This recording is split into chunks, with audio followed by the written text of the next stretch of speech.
1, 2, 3.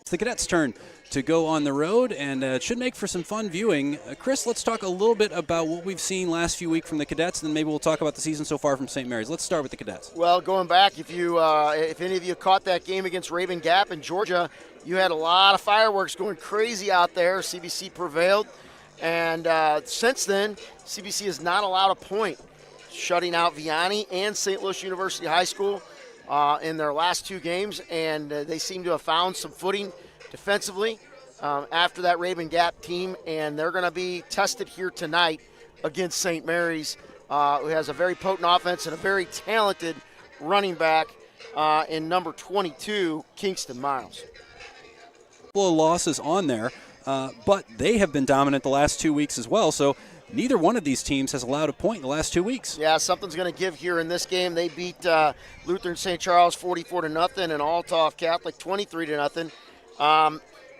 Both give up about the same number of points. St. Mary's, ball control, a lot of ball control. They're going to run the ball. They're going to lean on their running back, play action, some screen game with their quarterback, and they do like to throw it deep. They like to when they do go downfield, they really try to get downtown and use their athleticism.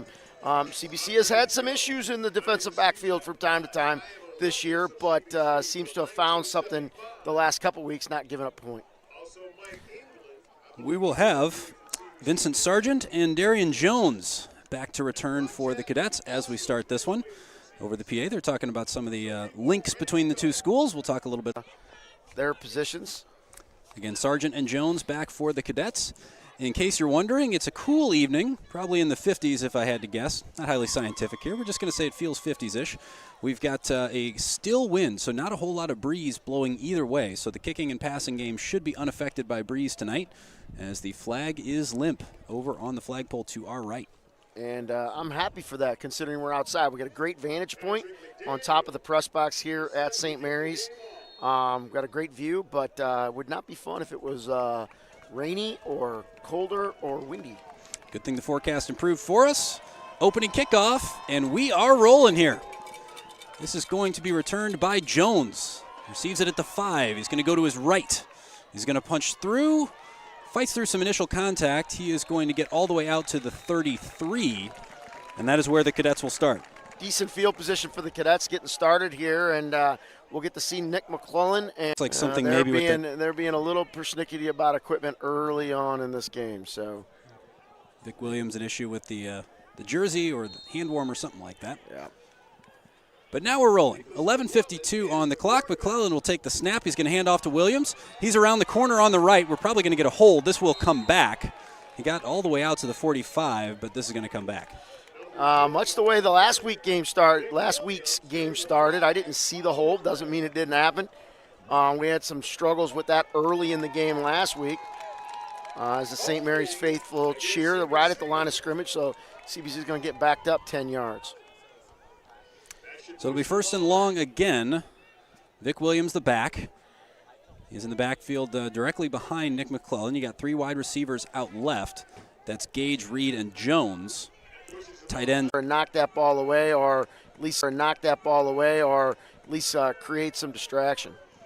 So this is 2nd and 20 now for CBC, following the hold on the first play from scrimmage. McClellan takes. He's going to throw. Steps up into the pocket. He will not throw. Pulls it down. He's going to pick up about 4, and that'll set up 3rd and 16. So seeing a lot of speed on defense here early on from St. Mary's. The first play, CBC got a good play off the right side of the offense, but since then have not gone back to the running game in this 3rd down play. So now 3rd and 15 or 16. Public address announcer whipping up the crowd, trying to get a hold here and force CBC to a 3 and out on their first possession.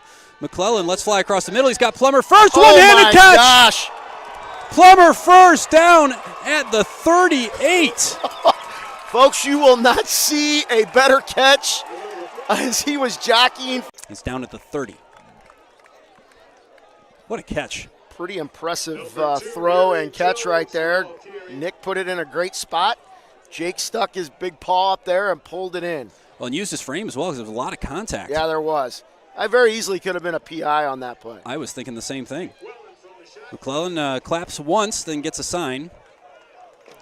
You got two wide on the right, one on the left. Again, Williams in the backfield. Of course, a dual threat running for CBC with Williams and Rivers. It's Williams for now. McClellan spins out for some contact, and this could be dangerous. Touchdown, CBC. Corday Gage. That is Corday Gage. So a 30, it's 30 even, 30-yard strike. Well, and it looked like they had Nick McClellan, but as he has shown over the course of the year, he is slippery. He slid out of the grasp. And Mary's official on that far side must have ran into somebody as he was running with that play. So Corday is going to come on, try to make his 6 a 7. Careful with that. He's got Jaden Reed as a holder.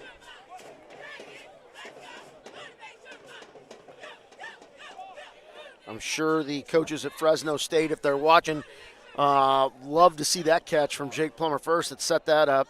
And Corday Gage does what Corday Gage does with a great catch, and now here he is getting ready to hopefully kick one through on the extra point. Good penetration on the left side by St. Mary's, but the kick was away and good. So that is 7-0 to CBC after one possession. Possession, 9:29 remaining. You are watching the Cadet Student Network. My name is Tom Eichwald. Chris Maris alongside. Want to welcome our viewers as usual on CSN, but also streaming through Matrix Midwest. We are glad to have you. So if you're just checking out college football, maybe not a loyal follower of CBC or St. On that, must not have been a sideline warning. Must have been something else because they just walked the ball up 15 yards. So there was something more that happened there. So Kingston Miles is back to receive. Back with him, I believe that's number 5, Mitchell Milano over there as well. But Max Dawes is going to hit this with his right foot. He's ready. Cadets are ready. Dragons are ready. Lead is 7-0 CBC. This is taken short to the left side. They do not want Miles touching this football. It's received at about the 14. And a decent return all the way out to the 39. Yeah, I don't know that worked out the way CBC had hoped it would, but nothing really makes this offense a go. But they come out empty to start with. Interesting. So it is empty back. We've got 2 wide right and 4 wide left. They're still trying to figure out their formation. Are they going to take a timeout here on their first play from scrimmage? There was clearly confusion. I'm wondering if they're running somebody off because of knees getting covered up. Nope, timeout St. Mary's. Timeout. I've been wrong all along here with these officials, so don't trust me today, folks. I am not seeing this the same way as they are. So that is a timeout taken by St. Mary's. And that's unfortunate for St. Mary's. You hate to do that this early in the game. But you could see they were just out of sorts, not exactly sure what they were doing. Correct. They're sure now. They're stepping back in. I want to thank a few of our, or email them, Tim@TimKilo, that's KILO.com. Both teams are set. Empty backfield. 3 wide left, 2 wide right. 1st and 10 from the 39. And that is through. They were going to direct snap to Miles. He drops it. He lets fly down the right. He's actually got a man. This is number 11, Ricky McCaw. And that is a first down. How about that? What appears to be a broken, messed up play turns into a big chunk play for St. Mary's right there. CBC came in to be able to get Miles there, and he picked the ball up, kept his poise, found an open receiver in a soft spot, and that'll be a first down for St. Mary's. How about that composure from Miles as well? We do apologize for some of those quality issues you're experiencing, but we are doing our best to make sure that we've got the best signal for you for what should be a fun evening here at St. Mary's. So that'll bring up second down, and far side corner, I think it was Roman Jackson in coverage there, step for step against this empty Wildcat look for St. Mary's. Another stoppage here. We haven't seen a signal. This looks like an official timeout, as our officials are going to confer, which has been happening quite a bit early in this one. Yeah,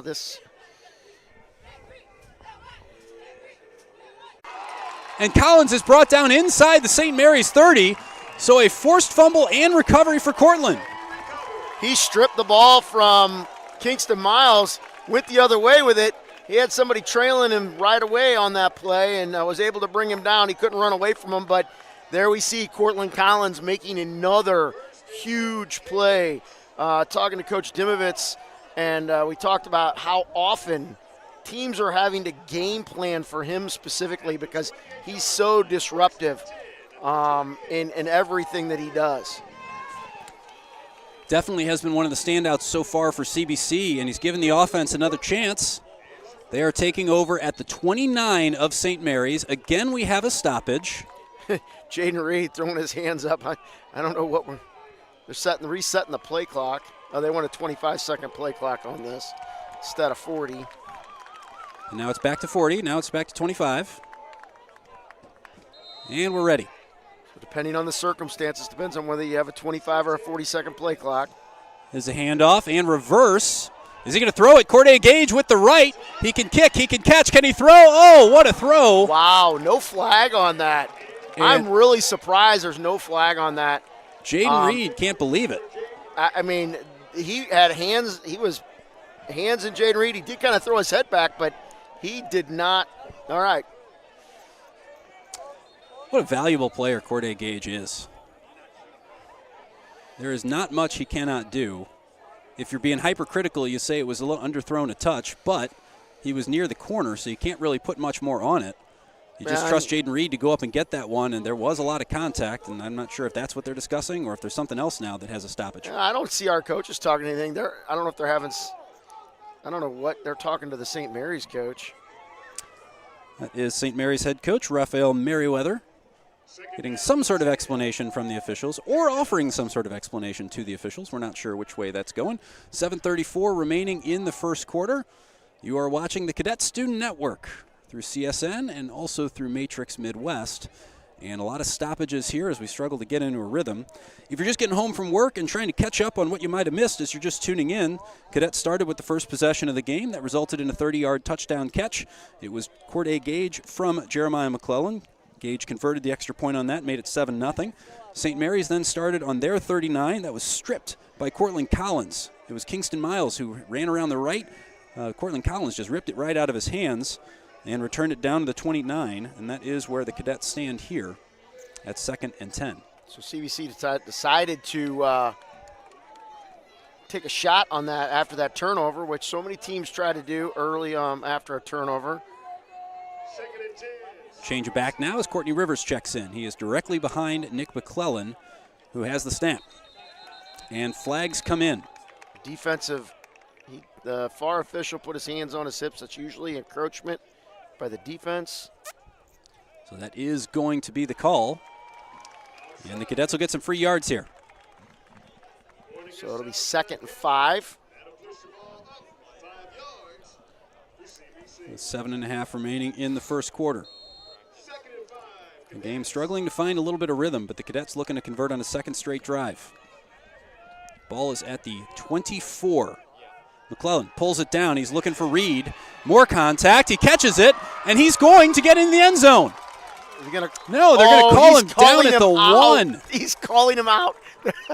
He is saying he threw the flag. He did should have throw thrown the flag last time, but threw the flag this time. So clearly pass interference there. They do get the call, but the question is, did Jaden Reed step out of bounds as he lunged into the end zone? To be honest, Chris, I was watching the ball in the pylon. And I'd have to go back and look at it. We don't have a replay tonight.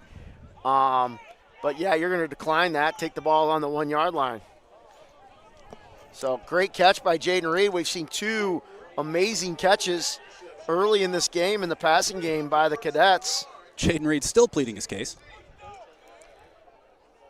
Don't think he's going to win that one. This is 1st and goal, 7:25 on the clock. Little double H-back look here for the Cadets. Yep, they're loaded up on that left side. Rivers the back. He's going to get the handoff, goes left, and there it is, 13-0. Jaden Britt on that left side. I didn't see who the other up back was. It might have been Carter Woodard in there on that play. Julian Anderson came in on that as well, or was out there for that. So interesting look there for the Cadets, mixing it up with some new looks here late in the season. Again, Reed on to hold for Gage. They're going to load up. And he was time. offsides. He had to be offsides. Full head of steam coming around from Mike Hollis. He had to, I mean, it looked like he was a whole step off before the ball crossed the line. Interesting. Yeah, I thought they got a great penetration off that same side on the first extra point attempt, just didn't quite get there, and that time Hollis came flying and got there in time. So 13-0 is your score with 7:19 remaining in this first quarter. CBC taking on St. Mary's. Second year in a row this game has happened. Last year CBC came away 49-3, the victors. That was at home at W. Michael Ross 66 Stadium. And the Cadets will kick off again. It's Miles and Milano Mitchell back to receive. And after all that, I think I got his name. I think that's Caleb Harris, number 6, not number 5. Yeah, I left my glasses at home, so some of these numbers are a little tricky to see. We got a great vantage point, but we're a little higher up than I anticipated being. Doss's kick. This will be fielded by Harris. Fields it at about the 15. He's around the right, and he's still going. Kept the legs churning all the way to the 35, they say. So St. Mary's will take over at their own 35.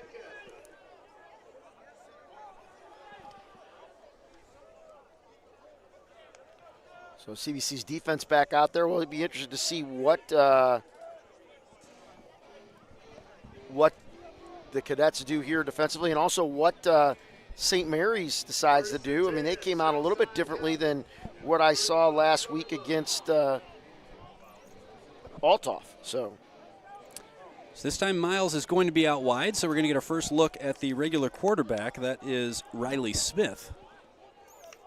Still empty, though. He is in the shotgun. 3 wide left, 2 wide right. Smith claps, looks at the defense, gets a signal from the bench. Play clock at 2. Riley Smith in the pocket, has to back up, and he's trying to throw that to the sideline. A lot of contact there as Harris went up for it. Now, okay, I'll deal with that on that, but one thing I'll say about that is both players are facing the ball, and they're both fighting with each other for position. Most of the time you see that flag just get eaten. I think that was 22, Josh Beasley. Yeah. Defending for the Cadets. So that'll be some penalty yardage for St. Mary's. 15. Oh, they only 10. It looks like 10, so they're going to spot that at the 45.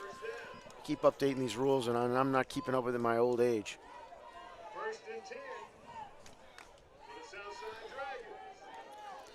We'll see if they continue with that empty set. Do we have another stoppage here?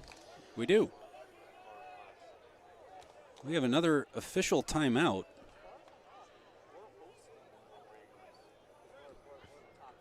Sorry, folks. We're having as hard a time figuring out what's going on as any of you are.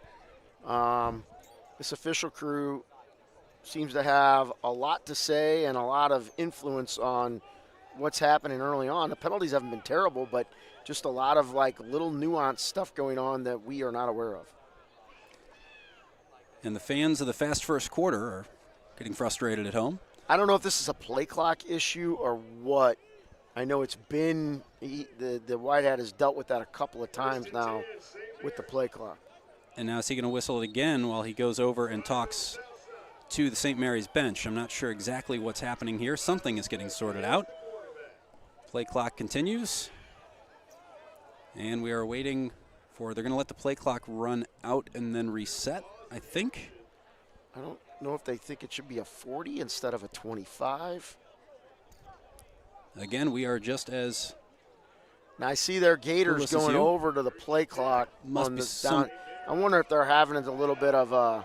Here's Smith letting it fly, and that is going to be out of bounds, well over the head of Ricky McCaw. But working on some play clock issues. I think they just turned one off. I think they're going to turn them off, and they're going to keep the play clock on the field. So the play clock down to our right has already been turned off. The Gators going around the other side. I'd imagine they're going to shut that off over there as well. Now, game-wise, this is a 2nd and 10. St. Mary's has it at their own 45. 6:40 on the clock. The Dragons behind 13-0 here in the fourth quarter. After a pair of touchdowns from Gage and Rivers. Now we're set. Let's play some football for a while. Still 6.5 minutes left to go in the first quarter. This is Riley Smith. He's going to take the snap all by himself. Pressure coming from his left. Fires a bullet. That's going to be a first down. And a tackle made at the 31. A nice reception there. Trying to see the number. That's number 11, Ricky McCaw. Great little skinny post route right there, right in between the safety and the corner. And then as the ball came in, he just kind of sat in the soft spot in that zone. Was able to reel that in and get a first down for St. Mary's. So that is all the way down to the 31 of CBC. And a clean set of downs. Personnel package comes in for the Dragons. The Cadets are set. 3-man front for the Cadets. 3 linebackers. Looks like a nickel package out there. Big cushion being given to these wide receivers, trying to keep them in front of them. CBC looking like they're trying to protect against the big play here as Kingston Miles is going to take this snap. He goes to his right, and that's a miscommunication as that is out of bounds. Well, the receiver had a hitch and go where he hooked up and then looked to go by the receiver. Miles pulled it down and threw the hitch, and that was a kind of a dangerous throw. A little bit better break from the corner. Might have been able to get picked off. Got to be careful on that double move by the corners. Don't let anybody get behind you. High school football, best thing you can do defensively is make them drive and run as many plays as they can in order to score a touchdown. So this is a 2nd and 10 with 5:40 to go in the first quarter. Say hi to a special group of fans watching in just a second. This is Miles. He pulls it down. He's going to go to his right, gets around Cortland Collins. He's not going to be the second guy there. Good cover there from Jameer Sims, but it will be a gain of 5 or 6. And set up 3rd and short. Cortland looked like he had a good angle on him, but Miles got to the outside on that still. A big early moment for St. Mary's here. They're going to call that 5 yards, so this is 3rd and 5.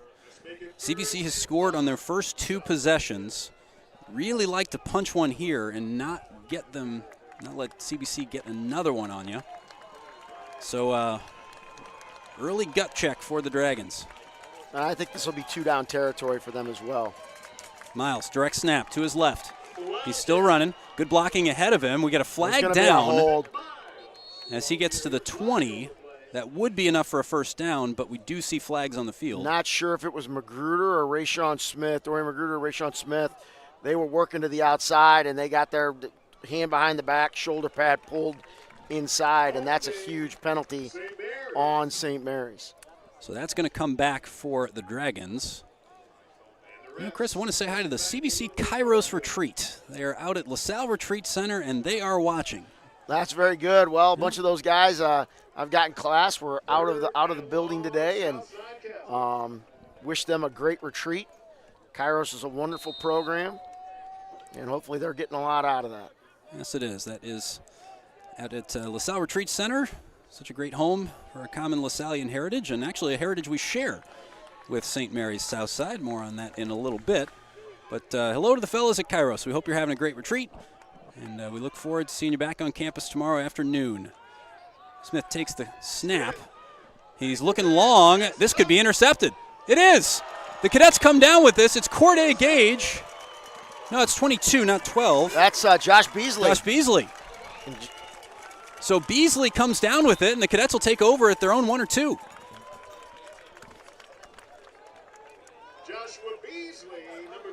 So happy for that young man, a sophomore who has been kind of learning on the job to understand how to play and how to play things at the varsity level, and has done a nice job in bits and pieces as they look to break him in, get him ready to be one of the dudes next year. So it looks like they're at their own 3-yard line is where they spot this. I actually think that's a pretty generous spot for CBC. I do too. I thought he was more like on the 2 or the 1. Yep. Inside the 2, for sure. I thought the same. So it is Vic Williams behind McClellan. He does get the handoff. He's through the first level. Looked a little face masky there as he gets through. Great run, picks up 7 or 8. I think he might have gotten more. Yeah, I guess you're right. About an 8. He's going to set up second and short. The way his helmet turned, just because the angle he had there. It did look like maybe they got a hold of the face mask, but we didn't have a great view of it. So 2nd and 2. 4.5 remaining in this first quarter. Williams is across, and he's going to get to about the 17. That's enough for a first down. Got so much firepower in the CBC running game. If you're wondering, lead rushers for CBC, Vic Williams coming into this game with 71 attempts. Nick McClellan with 68. Williams averaging just under 15 yards a carry. And in case you stop him, McClellan, 10.6. Courtney Rivers averages 6.4. So you got a lot of options here to run it if you're CBC. This is McClellan. He's around the corner, stays in bounds. Great strength from him. He's all the way out to the 35. So many times, especially as he works to the sideline, teams feel like, okay, we've got him, and they give him a little shove, thinking he's going to go out of bounds, and he walks that tightrope along the sideline as well as anybody and always is able to sneak a few more yards and a lot more than a few here on that play. It's almost like he's a special athlete, Chris. Maybe. K-State thinks so. 1st and 10, 4:05 on the clock. This is Williams. Sutter steps past a few, still going. He's got enough for the first down. Gain of 11. Nice big run right there by Vic Williams as he's jump cutting his way through the St. Mary's defense. It's a fun one to imagine the sequence of controller buttons on that run. You can tell your generation by what buttons you think of right there. McClellan drops back. Wants to throw. He's under pressure. The stiff arm. He's past the line of scrimmage. He's going to have to pull it down. He does. He's going to cut back in field. This could be a big one. McClellan still going. Spins. Almost kept his feet. He's down at the 16. What looked like, a whole lot of nothing. He manages to outrun the contain man and get upfield and just work his way and weave across the field. And you're seeing why Nick McClellan is such a dangerous dual-threat quarterback. Yeah, probably safe to say special athlete there. He is really, really remarkable. He's going to throw this time. He's got Reed. And he's in. Touchdown. What a catch. So that is a 17-yard touchdown completion. McClellan to Reed. Cadets 3 for 3 touchdowns on possessions. Be interested to see how this. I'm going to watch this extra point a little bit closer because I felt very strongly about the fact that that the St. Mary's force guy on the outside was offsides before that ball was snapped. So we're watching that far side, that right side of the St. Mary's defense, left side of the CBC line. Max Purcell over there trying to do his job. They get a flag. And this is one of these things here. I wish, and it's not. They're going to take half the distance to bring the offense back out. Yes, but I wish in these situations you could choose to take this on the kickoff, as opposed to having to take it right here, right now. Well, maybe not. So the ball's on the 1. Yeah, okay. I was looking at a couple guys that came on the field. I was a little like maybe we're not going for it. But yep, offense is coming back out.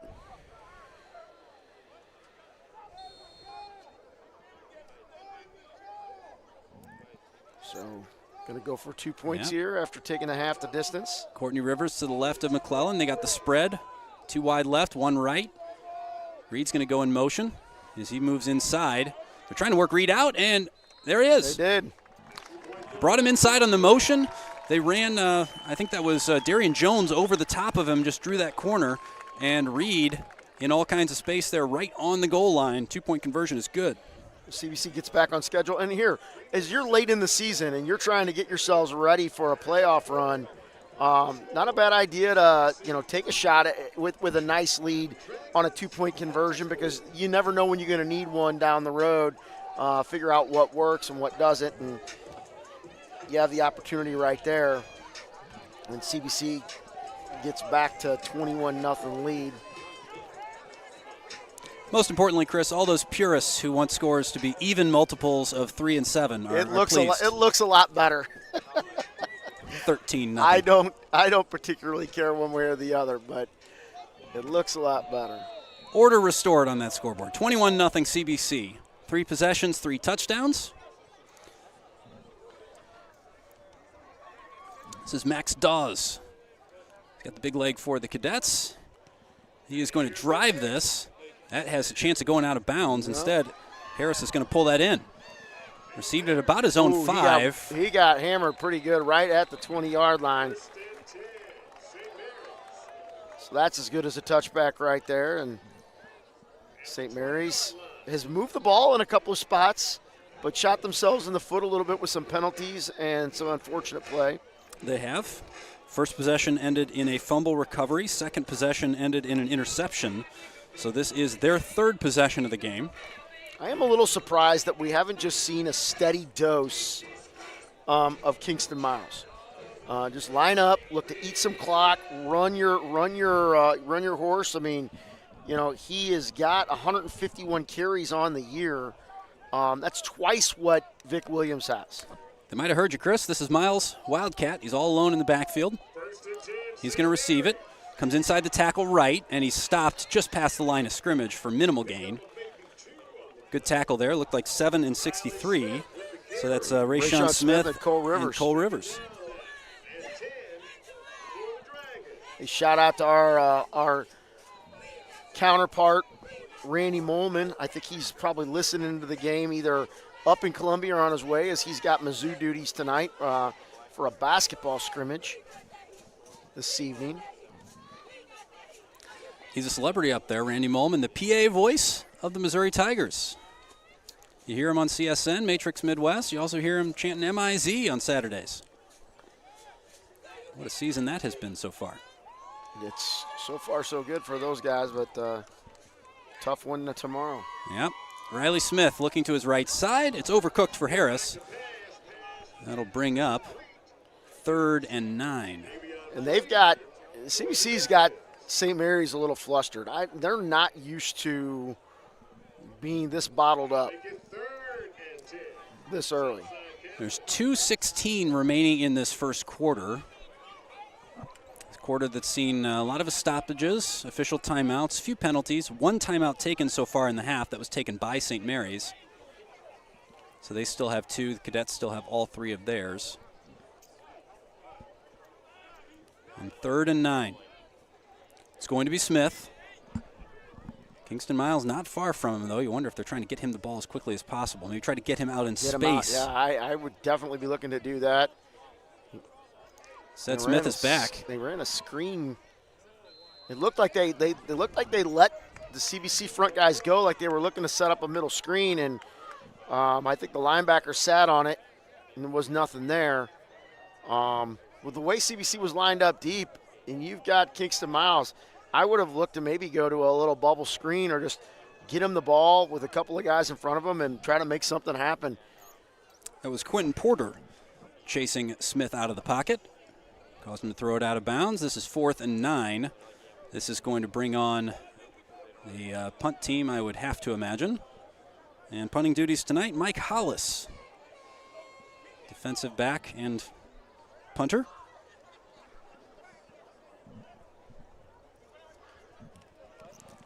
Hollis's kick is high. Not a bad one, a little funky spin, but it's actually a pretty good punt. And it's going to take a St. Mary's bounce. It'll be inside the 35. Will it get to the 30? It's inside. 29 is where the Cadets will take over. CBC almost got in on that punt, and it spilled out. I think Jameer Sims or Cortland Collins spun out as they were going in for the block to make sure they didn't rough the punter. Tried to get a piece of it. So the Cadets take over at their own 29. I have to say, starting field position has been very consistent, with the exception of one extreme, CBC at their own 3-yard line after an interception, and then at about the 30-yard line of St. Mary's after the fumble. Seems like almost every drive in this game has started between the 20 and the 30. McClellan has Williams behind him.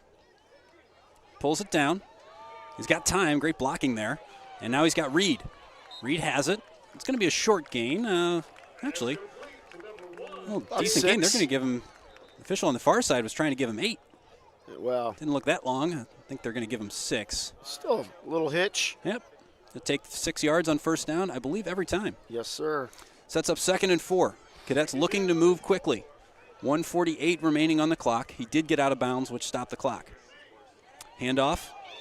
This is Rivers. It's around the right, cuts back in, gets inside St. Mary's territory. That's going to set up 1st and 10 from the 48.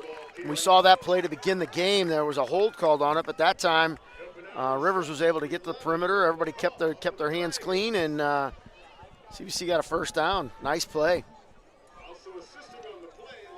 The Cadets have scored on their first 3 drives, looking to make it 4 for 4.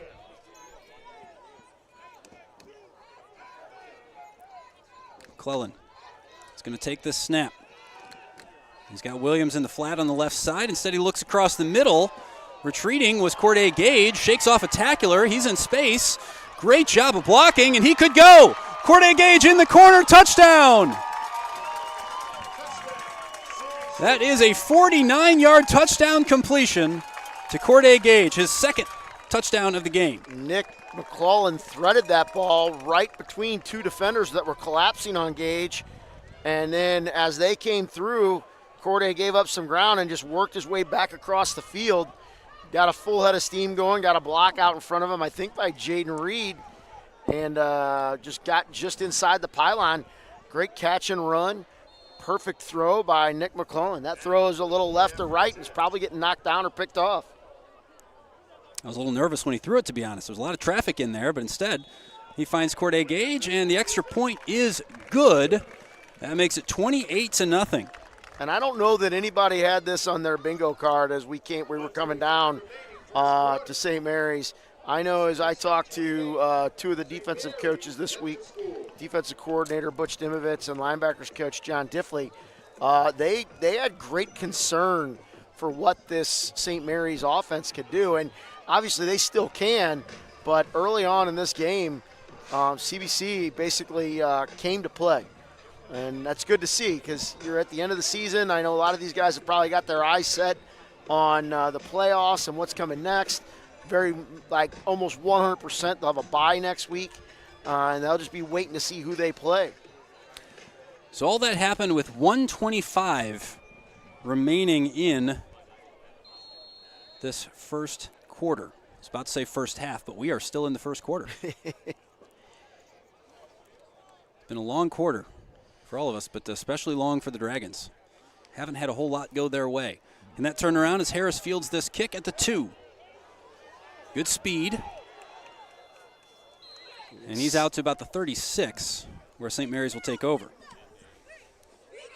It's slung out of bounds. I think that was Tyler Hawthorne, maybe?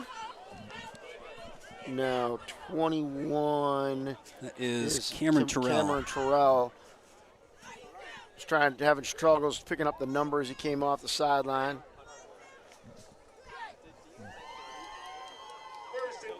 All you watching at home probably have a better view with the high-def TVs and cameras. So Smith is going to take this. He's got Miles alongside him in the backfield, and it will be Kingston Miles trying to break out to the left, and they're going to get a hold again on Davion Frazier. So that's going to move him back. So we got 1:08 left in the game, in the quarter. 28-0 Cadets. We're in the first quarter still. That's going to come back from there about 10 yards. So it's going to be about 1st and 20, 1st and 19. 1st and long. We realize you all at home can't, we don't have a scoreboard view for you. The angle of the scoreboard here does not allow us to get a camera on that very easily.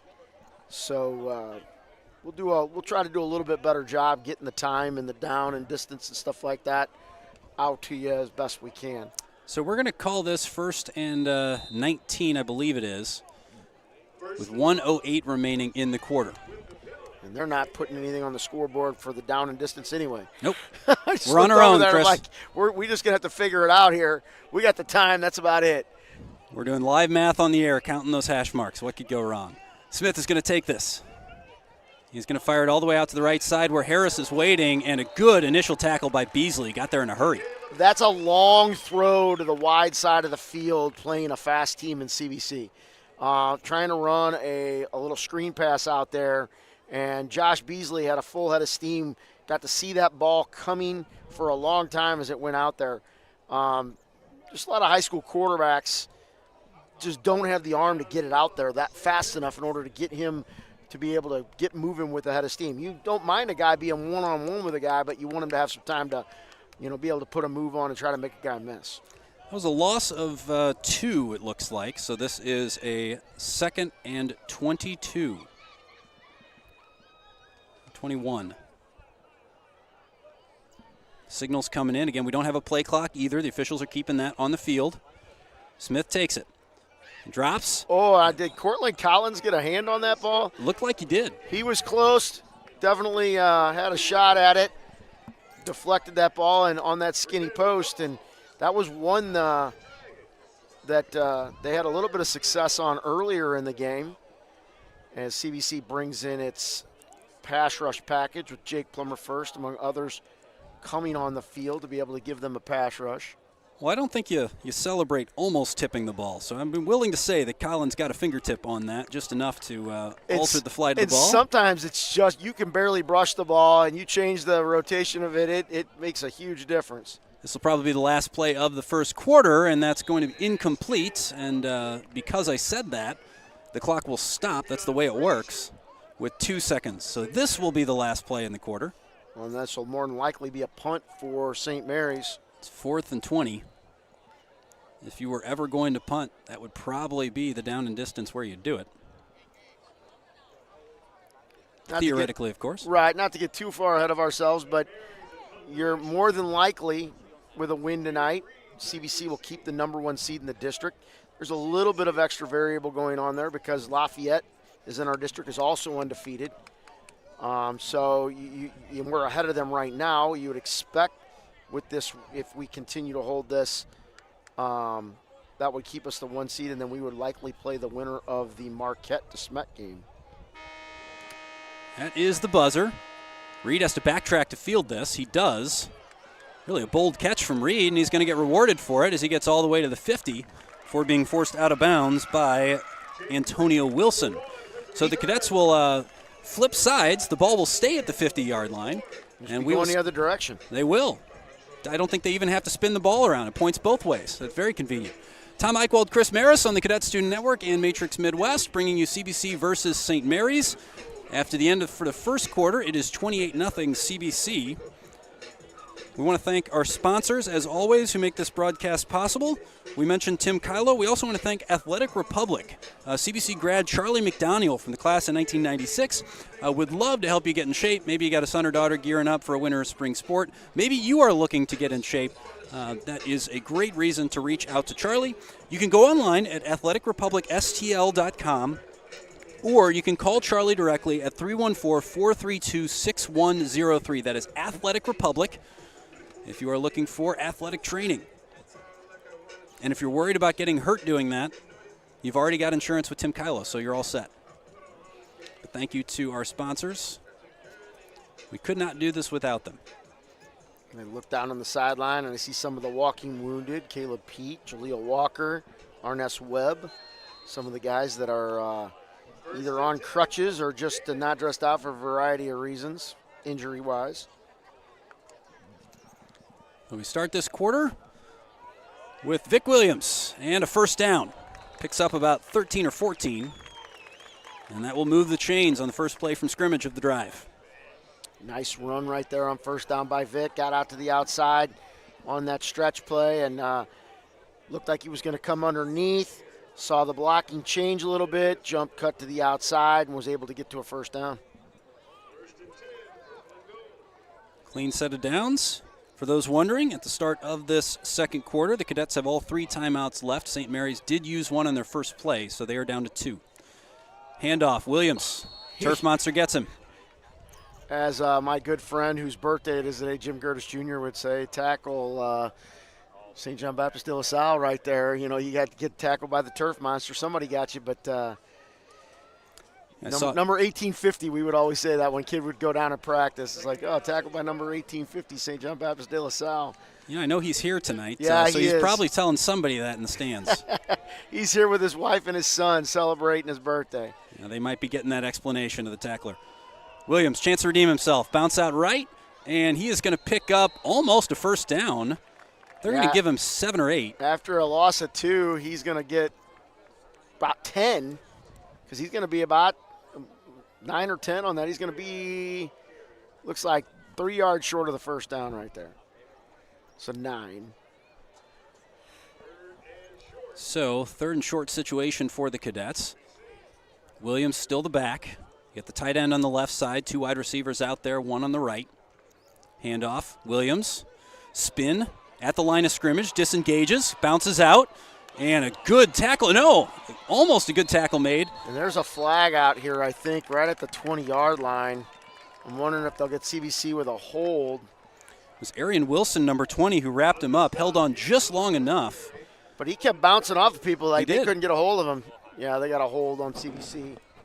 So that will come back. You can see why he's so hard to bring down. So that'll be, I'm watching them mark this off from the end of the run because it was beyond where the run finished. So it'll be 3rd down again. 3rd and 11, they're saying. 10:39 left to go in the second quarter. 3rd and 11 situation. Cadets lead 28-0. This is their 5th possession of the game. They scored on the other 4. St. Mary's had 4 possessions as well in the first quarter. 2 turnovers, 2 punts. And this is a new look at quarterback and new space for Reed.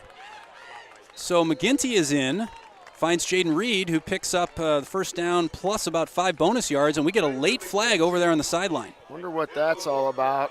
That was very, very late. Both players were out. I wonder if that's on the sideline. I almost feel like St. Mary's was playing too soft on that.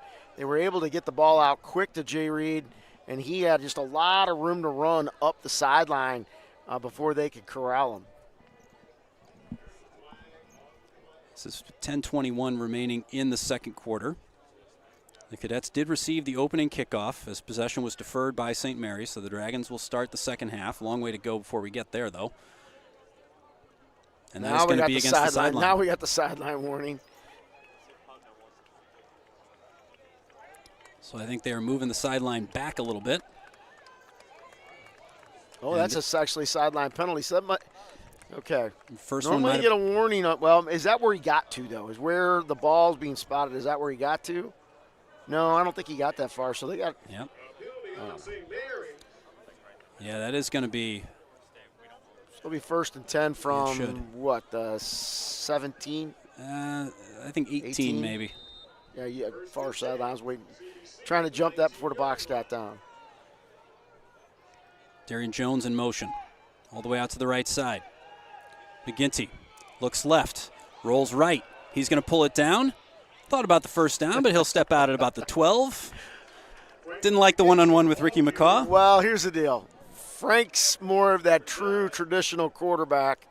He's not the dual threat type of guy. Got some good wheels, but not like Nick McClellan as far as a dual threat quarterback.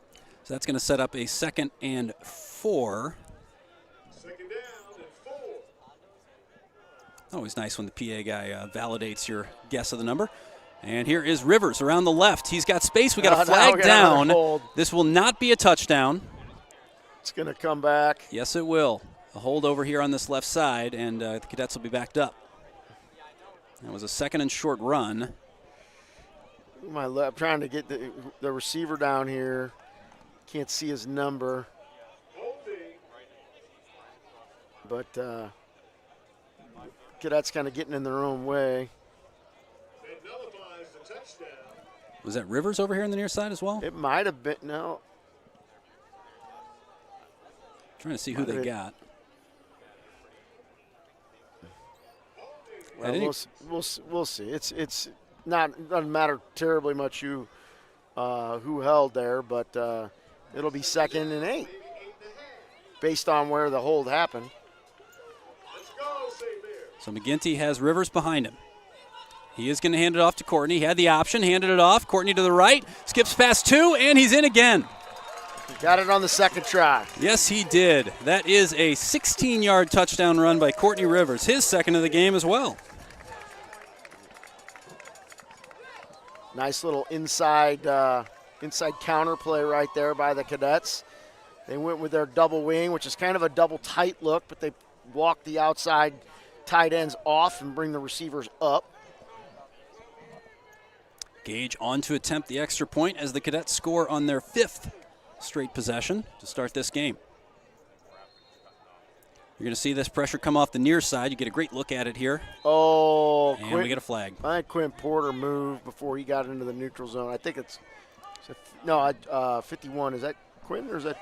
51, yeah. I believe, is Quinn Porter. Yeah. It is. He was lined up against Ashton Bedford. Oh, they called it on them. You just stay your ground, Quentin. Okay. So take 2. Good snap, good hold, kick is up, and ooh. Corday Gage got hit there after he kicked that right in the ankle. He got hit by Milano Mitchell, who, to be fair, I think was blocked into him. You really hope Corday's okay there. He's on the ground. Yeah, Mitchell got blocked into him and kind of came down awkwardly on his plant ankle, and that is the worst way you could get hit as a kicker. You got all that weight on one leg. That could be a huge blow for the Cadets. Is Corday Gage does so many different things for the Cadets. The kick was good, for those wondering. So the score is 35-0 with 9:56 remaining in the first half. And Corday Gage is the injured Cadet, so we hope he is okay. Safe to say that the Cadets have come out firing on all cylinders tonight. It has been a very strong, comprehensive performance so far from CBC. It's been very good, and they've been able to kind of do what they want to do. Been very good on defense. Offense very efficient, 5 for 5. Had a couple little hiccups early, but really since that, and they've kind of gotten in a groove, they've kind of taken off. The trainer's still working on Gage. We've told you about some of our sponsors, Tim Kylo, Charlie McDaniel from Athletic Republic. If you're getting to that part of a Friday evening where you're starting to get a little hungry, we can help you there too. Chick-fil-A, the official chicken sandwich of the Cadet Student Network. You can order on your mobile phone and pick it up at the Manchester and Ballas location on your way home. That's our favorite pre- and post-game meal. Should be yours too. Thank you, Chick-fil-A. Corday Gage is up, walking off under his own power. It's over toward this near sideline, so we'll keep an eye on him. Hope to see him back out there. That's huge, though, that he's coming off on his own. It is. You go right to the worst when you see something like that happen, just that low collision. But hope he's okay. It's hard to overstate just how versatile and valuable he is. Inside of 10 minutes remaining. Sorry, I cut you off there, No, Chris. you're good. I was getting ready to say, I don't know if we said the time in a while. I remember if you said it, but 9:56, as you said, just under 10 minutes. So 35-0 Cadets. Max Doss lined up. Everybody ready to go.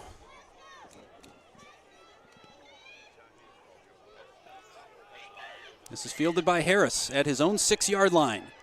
Full head of steam. Ooh, got through one. Just couldn't get around Isaiah Thomas. And they will take over at their 31. Nice tackle by Isaiah. A little bit of a seam in the middle there versus the Cadets' kickoff coverage. St. Mary's tried to exploit that, but Isaiah Thomas was able to slide over and minimize the damage.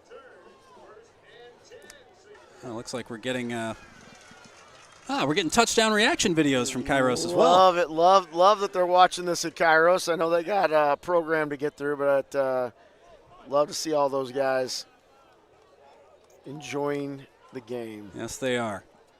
Pass into the flat. This is Frazier. He gets spun out of bounds. Yeah, he'll get a modest gain. He'll get a couple. They'll give him 2, so it'll be 2nd and 8. Corner over there for CBC did a nice job engaging the receiver who was trying to block him and was able to get a hand on the St. Mary's receiver and spin him out of bounds. He was out of bounds, so the clock is not running. It's stuck at 9:43. Cadets do have a 35-point lead, but the running clock waits till the second half. There's a lot of the second quarter here, and Yes, St. there Mary's is. has got the ability to strike very quickly. I mean, very athletic team. It's not gone their way early on, but definitely capable of striking quick. Smith has Miles directly behind him. Formation we've seen a lot tonight from both teams. That's a handoff underneath. Miles in space. Makes one miss. He's got a little room to go. He's inside the 30, inside the 20. He's going to be forced out of bounds. And like I said, that young man is, and I've been surprised they haven't worked to feature him more out of the traditional offense. When he's your wildcat guy, I mean, that's a weapon, but problem is it's easier to key on him. You don't have to, he's going to either be throwing the ball or running the ball. It's easier to just kind of focus on him. And when you've got the quarterback back there along with him, you've got to be playing both the run and the pass in that situation. Little counter action right there. And he got up underneath there, and boy, you saw his speed before he got knocked out of bounds. Forced out of bounds at the 12 by Cameron Terrell. It'll set up 1st and 10 from the CBC 12. Best field position St. Mary's has had all night. Handoff. This is Miles on the near side. Gets past one. He's going to reverse directions. Risky strategy. Now he's got some speed closing in on him. Oh, wow. How much? I mean, he lost 6 or 7 yards there. Heck of a lot of credit to Gabe Wilson there, number 8 for CBC. Recognized what was happening and closed that edge. Otherwise, Miles could have been away, but great job by Wilson. Well, Gabe was working his way across the field to help pursue, but when he reversed his field, just did a nice job of breaking down and, made Miles kind of try to commit, and then by then the rest of the CBC defense was rallying. So it's 2nd and maybe just a hair under 20. Smith has Miles in the backfield. 2 wide receivers right, 1 left. He's going to drop back. He's got a little time. Steps up in the pocket. Closed down from both sides now. Little juke move, and he's going to pick up about 6 or 7. He'll be just shy of the original line of scrimmage of this drive. So still 3rd and long. Ball they're going to spot to just inside the 15. And they can get a first down without scoring. Yes, they can. So this is 3rd and 13. The ball is at the 15. So if they get inside the 3.5 yard line, about 2.5 yard line, they can get to a first down.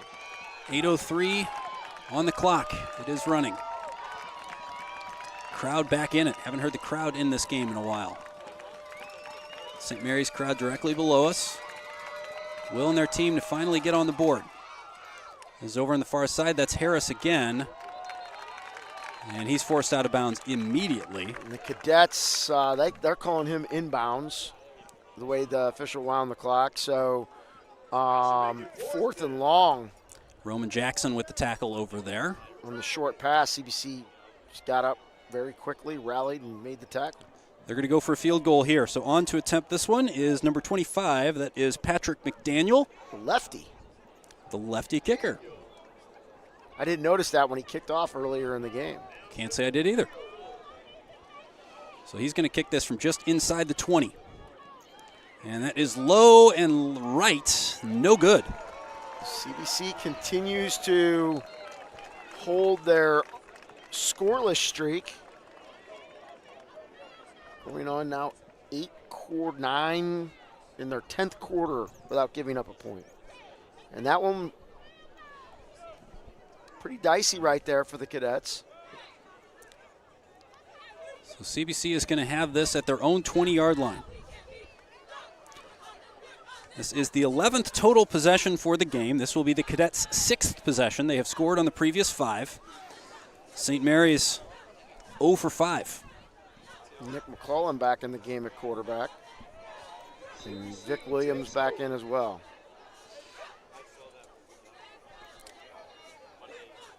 Late man coming on for the St. Mary's defense, recognized by McClellan. The tight end over there saying I'm wide open. And instead, this is a handoff. Not a hot there for Vic Williams. And I know a lot of people are sitting there, you got a 35-0 lead, you know, and you still got a lot of starters out there. Why risk it? Well, it's a dicey proposition. You know, you need your kids to stay in and play in game shape. And if you take your guys out too quickly, you know, you risk losing your edge. So you want to just kind of keep playing. McClellan, near side, brought in. This is Vincent Sargent. Turns his man. He's across the 50. Sargent trying to get back to the sideline. He's going to be brought down from the backside. Ball is out, but he was down. Good tackle made by Arian Wilson. He's calling him down at the 36-yard line. So a big pickup by Sargent as we start to see some new numbers out there. Got Isaiah Thomas out there. Is that Weston Gannon over there, 15? Yes. And Sargent down here on the near side. Williams is the back. McClellan takes the snap. Takes the handoff. Instead, this is Darian Jones. Yeah, they're going to get a hold, I think, on Gannon, possibly. And that flag's right about where he was standing.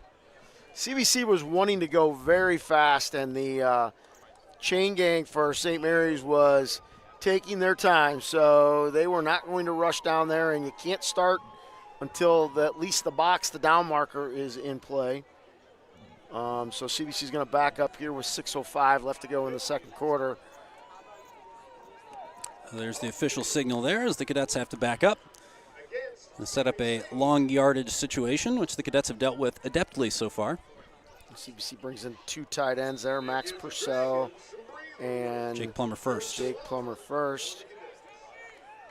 Who, if you joined us late, go back and watch the beginning of this broadcast and watch the catch that Jake Plummer first makes on CBC's first drive. McClellan. A lot of pressure off his right side. No holds. Oh, was that a late flag came in? No. McClellan's out. Thought there was a late flag coming in the backside, but it wasn't. There's somebody on the sideline making what I thought was a throwing motion, but that is good. So that's going to be a big pickup for McClellan. It'll get him almost to the original line of scrimmage. So it'll set up second, and they're going to be like 11. He's just shy of the far official. Looks like he's just shy of the first stick. This is a 2nd and 10.5. We'll go with that. 5:40 on the clock as McClellan takes this. Handoff to Williams. Williams bounces outside. Good block on the edge by Sargent. Williams is gone. Touchdown, CBC. 5.5 remaining in the second quarter. And Williams is in again. Little counterplay. They brought around the guard and tackle.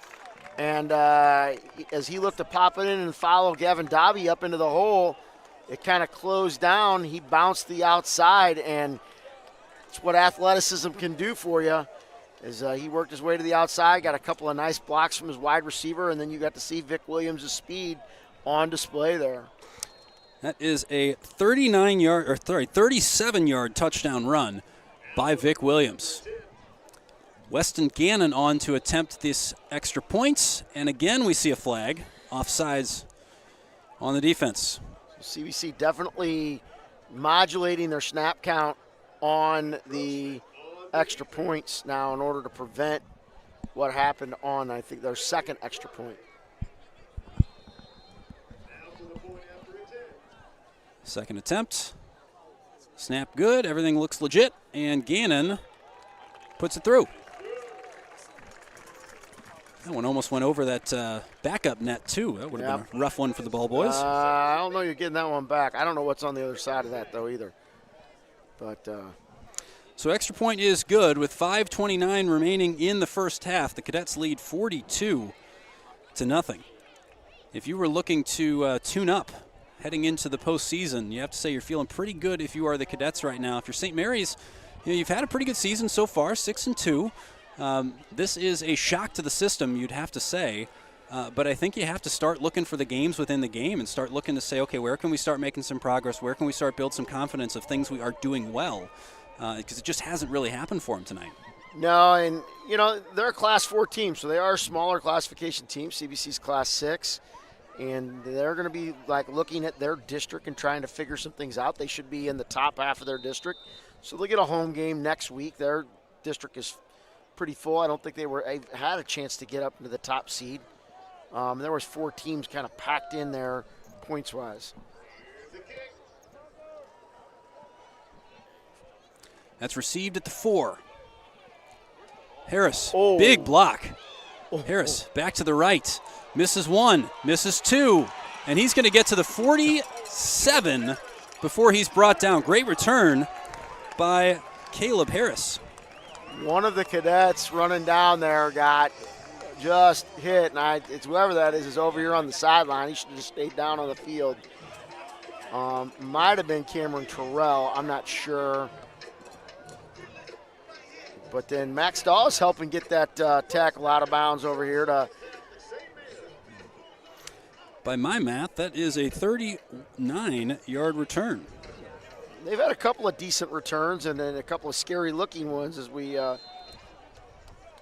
through here. Well, As the trainers tend to Terrell on the sideline here. What I like about Caleb Harris, he's decisive and he gets up to speed very quickly. Yes, he can roll. He can turn them over real well.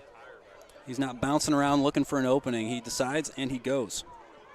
That is Cam Terrell down for the Cadets, slow to get back up on the sideline. St. Mary's takes the field, 5:17 remaining in the second quarter. Smith into the flat for Frazier. He's going to pick up a couple, brought down by about 4 Cadets after a gain of 1, I'll say 2. Back to 1. Depends on which official you're looking at. One of them has 1, one of them has 2. They give him 2. We'll just wait until they spot the ball, and then we'll be able to figure it out. More fun to speculate. Under 5 minutes to go here in the second quarter. That is Chris Maris. I'm Tom Eichwald. You're watching the Cadet Student Network. And barring some late fireworks in this half by St. Mary's, we'll start the second half on a running clock.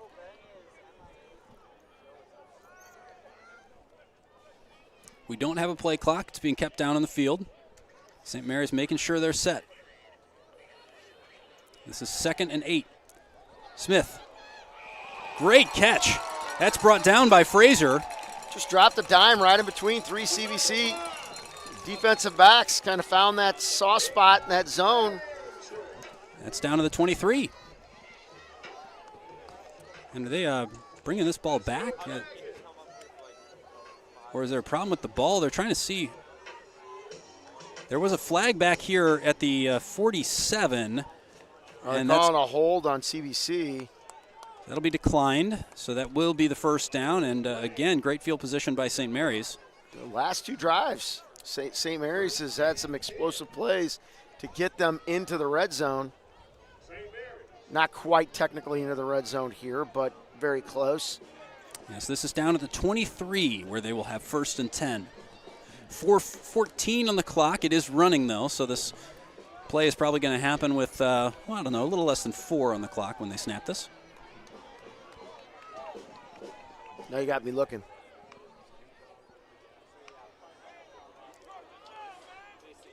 It certainly helped my prediction. I thought they were going to get it in just before. No, they went were to 4. clapping, and it was like right at 4, and then ended up. Still Not getting doing signals from the sideline. 3:43 now. This time Smith takes the snap. Fires quickly. Good defensive intervention, or no? That's a really, really late flag. Yeah, they're going to get Richard Mosley. Mosley for the pass interference on Ricky McCaw. I don't know if the official was just fishing for his flag or thought about close.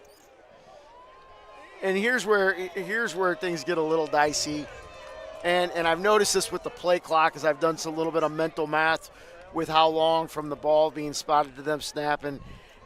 The officials are taking a little bit of liberty with some things at this point.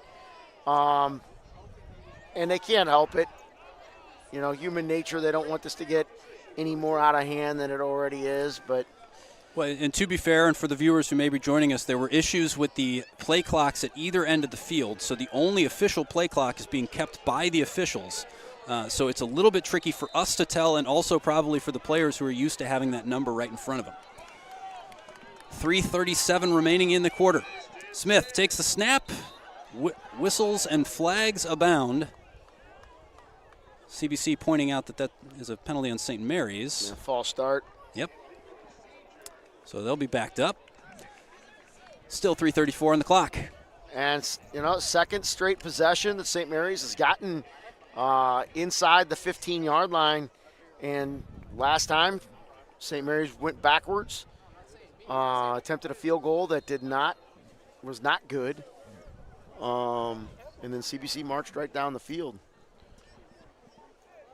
So this is 1st and 15.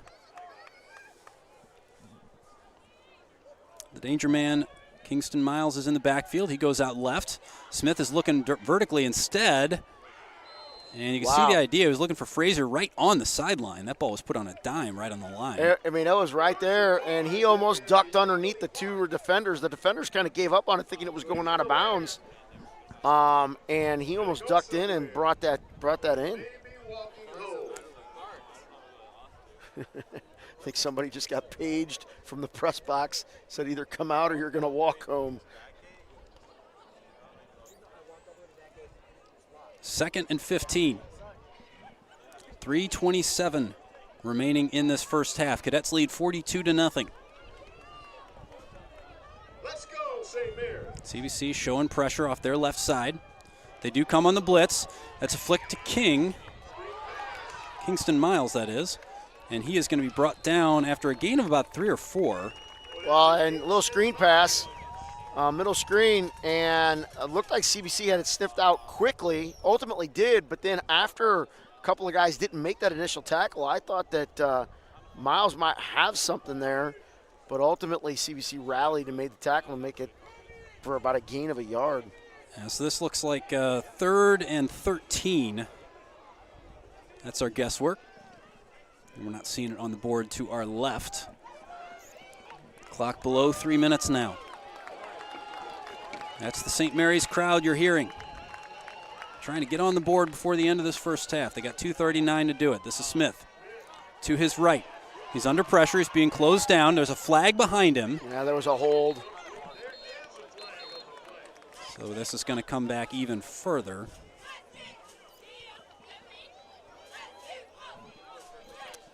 We'll wait for the signal and the spot.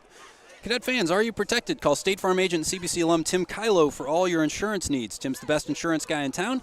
He's our presenting sponsor, and we're incredibly grateful for his support. Call Tim, 314-842-4442, or send him an email, tim@timkylo, that's KILO.com.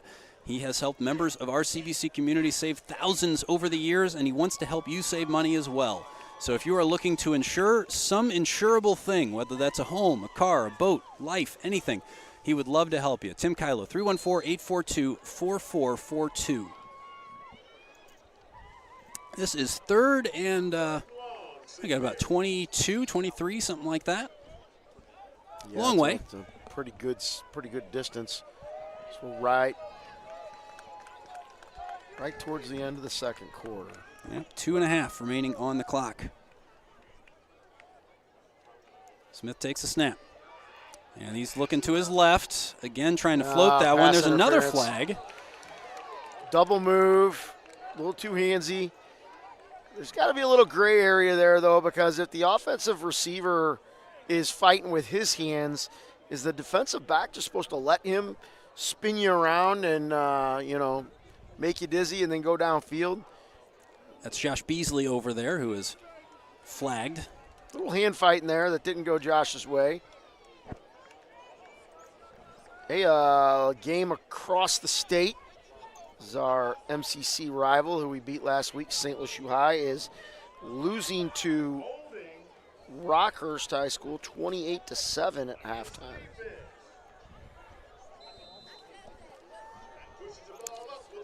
This will be a 3rd and 12. Ball is at the CBC 13-yard line. Unlike the NFL and college, that is not an automatic first down where they reset the chains and everything. Clock again at 2:25 here in the second quarter. Smith and Miles in the backfield. Smith thought about it, had to pull it down. He's going to roll to his right, and there's contact again, almost intercepted. Richard Mosley Thought he was going to have 2 interceptions in 2 weeks. He had one last week against St. Lucie High. And it looks like St. Mary's is going to make an attempt to go for another field goal here. So this is going to be 4th down. Looking for the jersey of the kicker. 25 is the number we're looking for. There he is. He's out there. So he's 0 for 1 so far in the game. But this is going to be a second attempt for Patrick McDaniel. This drive started on their own 47 and ends with a field goal attempt. Ball spotted at the 13. He's going to kick it from the 20, and we get flags.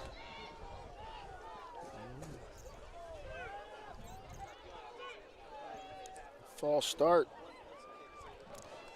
This is not going to hurt CBC, but if you're looking to convert on this, it's certainly not going to help your field goal chances as you get bumped back a few yards.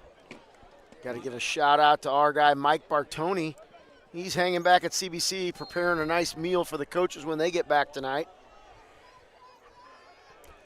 You know he's watching. Oh, yeah. So this is a 35-yard attempt.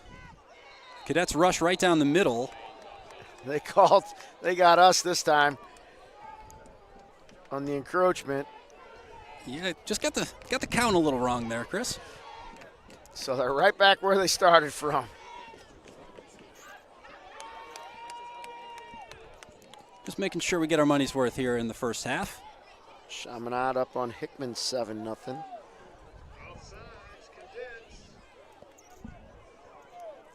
We're an hour and 20 minutes into this one. The Cadets 42-0 up. 2:15 remaining in this first half. We're set. McDaniel ready to roll. Good kick. And it is good. So a 35-yard attempt from McDaniel is good. St. Mary's is on the board, 42-3. And that ends CBC's quarter streak. Scoreless streak at 9 quarters without giving up a point.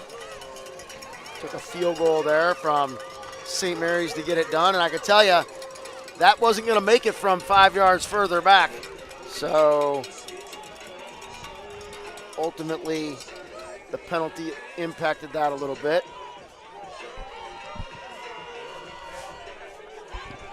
Here's some life in the crowd. They got the cheerleaders down there, the music pumping.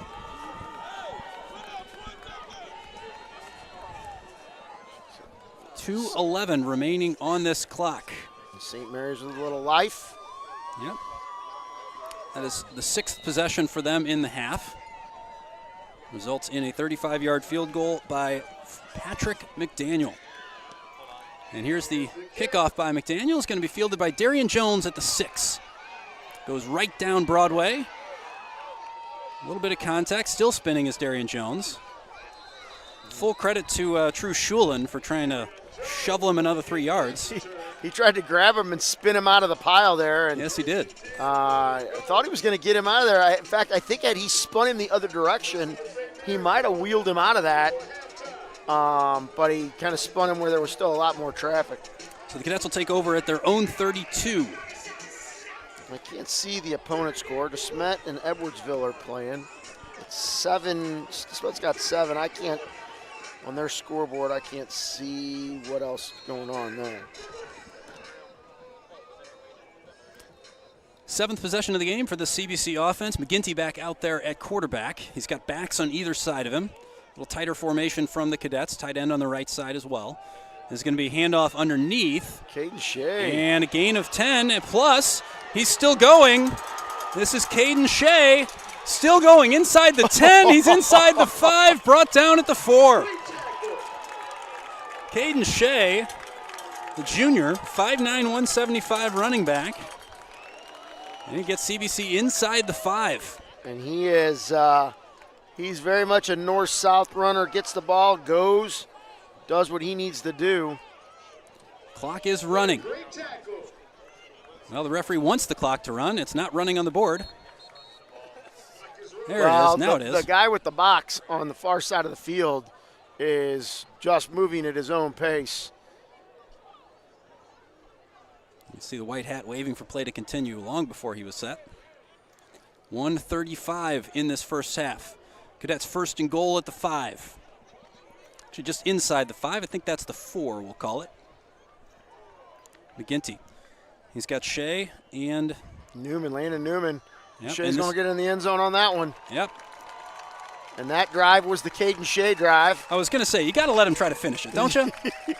So many times, though. How many times? I mean, watching the game, Jameer Gibbs runs all the way down the field, gets to the 5-yard line. They give it to David Montgomery or something along those lines. And we've seen that happen with, different times this year where the guy's not given the opportunity to finish the drive. And happy for Caden right there. Although those opportunity there led to my all-time favorite stat line, which was Jerome Bettis had a game with 2 rushing yards and 3 rushing touchdowns. Gannon on to attempt the point after. Still haven't added that score to the board. I'll wait until after this. And that is good. Weston Gannon. That is going to make it 49-3 with 1:18 remaining in this first half.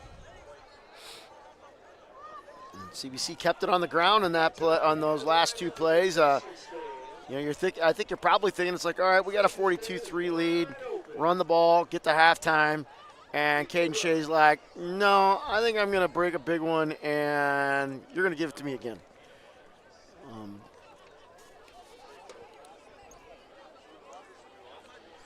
This is quite the long first half, Chris. This is maybe an insider note for the broadcast. We are on the 3rd page of possession notes now in this first half. The 14th possession of the game will begin once St. Mary's takes possession of this football. Cadets 7 for 7 on theirs.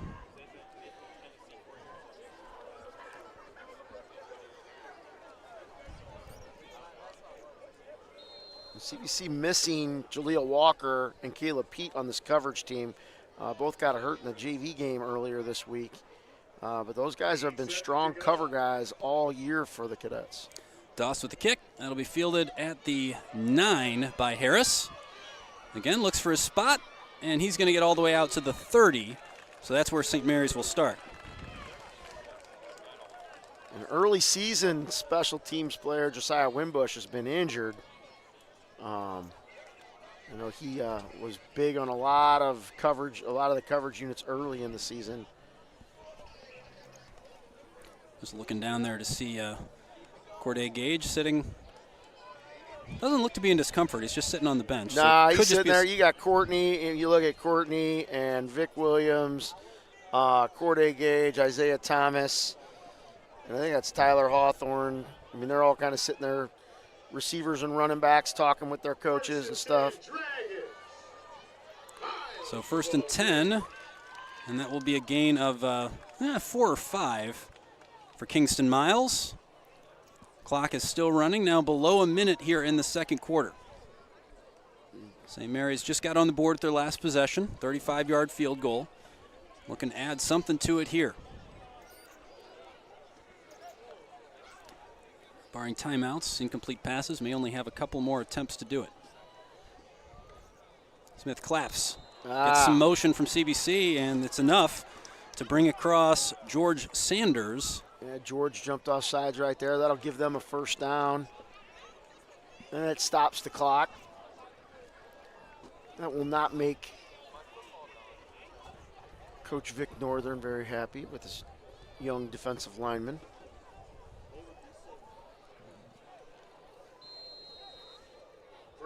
George and Quentin Porter among some of the guys that they'll be counting on next season.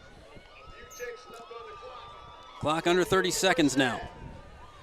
Smith gets signals, checks the setup. CBC throwing pressure right down the middle. They back off that, bring it off the left. Now this is a complete pass and a first down. Good catch, good throw. And the clock will stop. Oh, they're letting it run.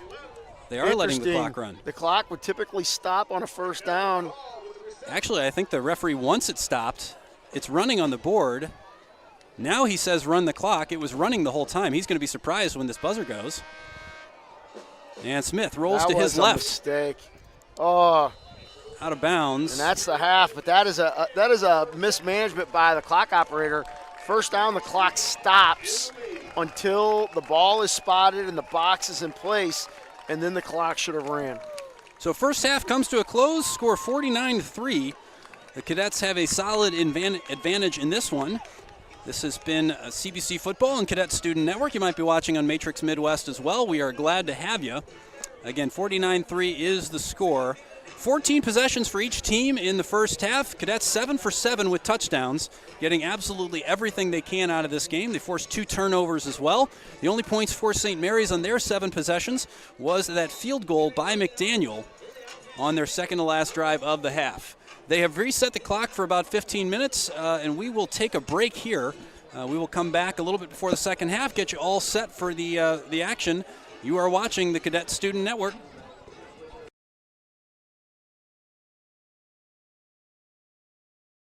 Goodbye, weeds. Hello, Tomato Empire. Shut the fridge door. You've earned emos. Time to upgrade. Get a large pizza for the price of a medium or an extra large for the price of a large. Order online or on the Emos Pizza app. Let's start this renovation. New cabinets, countertops, flooring, fixtures. Okay, guys, let's make our customers proud. On 3. Ready? Ready. Come on, guys, let's get this space prep. It's football season right now, but it's MFL season all year long. More for less remodeling. Whether you need a new kitchen, bathroom, or a total renovation, you'll score big with MFL. That was one heck of a team effort. Get the MFL team. More for less, STL.com. Upgrading your IT systems? Partner with us for sustainable IT management. With on-site asset inventory and physical and digital data destruction. We can also evaluate, refurbish, and remarket your equipment. From chain of custody to final disposition, your assets and data are destroyed by national standards. Adonis Recycling, making an impact in the community.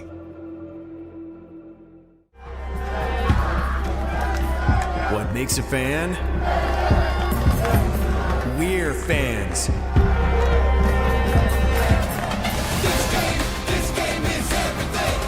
Plug in to Matrix Midwest, a new kind of channel for fans of all kinds. St. Louis sports, culture, lifestyle. Matrix Midwest, St. Louis's only free and independent sports and entertainment network. Fans belong here.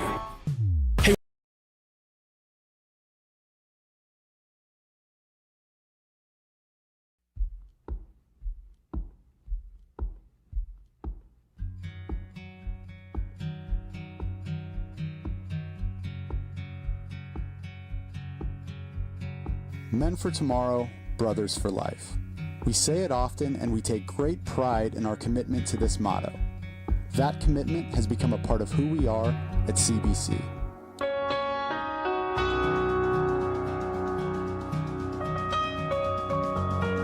Our brotherhood is well defined. We see it, we feel it, we experience it every day. It's in the relationships we establish, the moments we share, and the memories we will cherish forever. But what does it mean to be a man for tomorrow? It means that you've prepared your mind, your body, your spirit, and your conscience for anything that life might throw your way.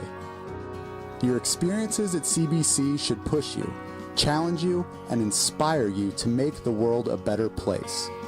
And after 4 years, every cadet who walks across that stage at graduation will be a man who is guided by faith, strengthened by intellect, committed to justice, and prepared to lead and serve.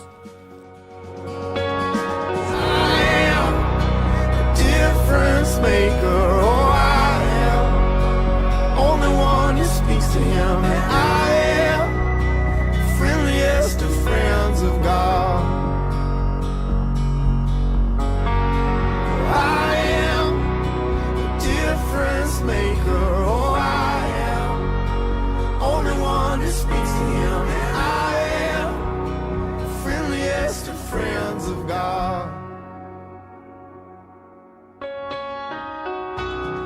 At CBC, we win awards, championships, and accolades of all kinds. We love to celebrate together and couldn't be more proud of these accomplishments.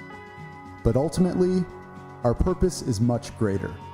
CBC is here to develop young men who will go out and make a difference in the world.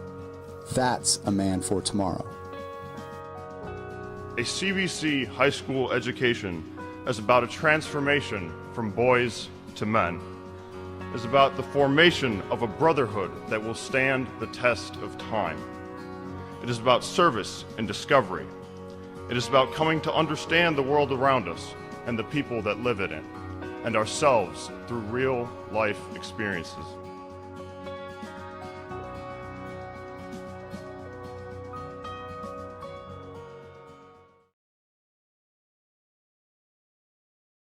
Over 200 students, staff, and community leaders gathered for a special ceremony at CBC High School to honor a group of students that were selected as national winners in the C-SPAN National Video Contest. We had almost 1,700 entries, so to rise to the top means that you have taken an issue that we can tell means something to you, is important to you, is important to your community, and that you have gone out to find the right subject matter experts, to ask them for interviews, to go into your community and find the people who can talk about that issue, and then succinctly telling a story in 5 to 6 minutes, and they were able to do that wonderfully. The winning group consisted of Hunter Smith, Drake Clifton, and Ryan Pinkerton, and received their recognition for this national honor in front of their classmates, as well as local dignitaries who presented them with proclamations highlighting their accomplishments. The winning video was selected by C-SPAN on its merits of tackling not only a St. Louis problem, but a national issue. Millions of young adults in this country who, frankly, like every generation, they're the future of the country. And they're smart, and they're articulate, and most probably importantly, they're passionate. They want to see things change and change for the better. So they taking the initiative and taking those first steps to realize that, yeah, things can be better. Things don't have to be the way they've always been. This is the first year that CBC and its students participated in the C-SPAN National Contest, which makes the accomplishment even more special. At CBC, we create men for tomorrow who are committed to justice, guided by faith, strengthened by intellect, and prepared to lead and serve. And that's really easy to say, but doing that is hard, and building those experiences for our students to have the opportunity to develop those skills to be that man for tomorrow. The work they did here is just one step on their journey to become a man for tomorrow, and they have a lot of more learning experiences ahead of them. Those experiences conclude with a CBC graduate truly becoming a man for tomorrow through their commitment to making the community a better place. I think when we talk about the concept of men for tomorrow, we're trying to bring these young guys up to give them an opportunity to look at the world around them and how can they make a difference. You know, and it goes back to our LaSallian formation, what we want to do with these young men and giving them this opportunity, but then they're going to go out and do these great things. They're going to go out in the world and truly make things happen, and to be a part of that, to see what they're then going to accomplish, I couldn't be more proud and more excited. National recognition like this, the project that they did, the quality that they produced, and then to see them judged at this level with so many experts looking at this to appreciate their work. This is exactly what CBC is about. And this is what our focus on education, men for tomorrow, this is going to make a difference in the world. These young men to my left are a powerful example of CBC's not only unique approach to education, but what it means to be a man for tomorrow. What we saw today was like just the tip of the iceberg with all the work that went into it. That's what makes this so special, that this was, maybe these students were recognized, but it was a community effort like all things we do here at CBC.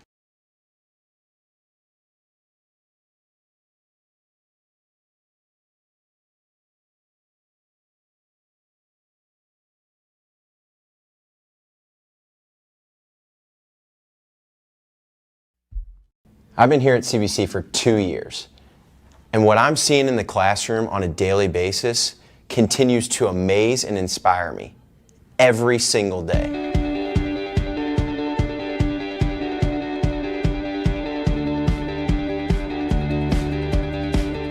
We know that we're preparing students for success in careers that will extend beyond the year 2050.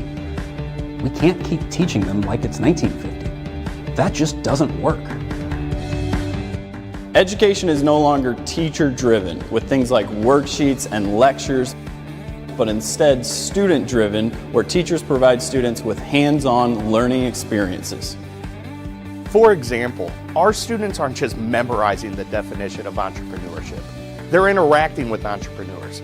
They're practicing. They're becoming entrepreneurs. We are providing opportunities and experiences for these boys that go beyond just delivering content. When I became an engineer, it was in spite of my education. These boys are becoming engineers because of their education. It's exciting to me to see problem solvers in an authentic learning environment. They grow to be self-directed learners and critical thinkers. The reality is we're trying to prepare CBC students for jobs, careers, opportunities, and experiences that just don't exist yet. There is no other industry that can remain stagnant for generations and still succeed. Education has to evolve. We have to innovate, and that's our focus here at CBC.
Men for tomorrow, brothers for life.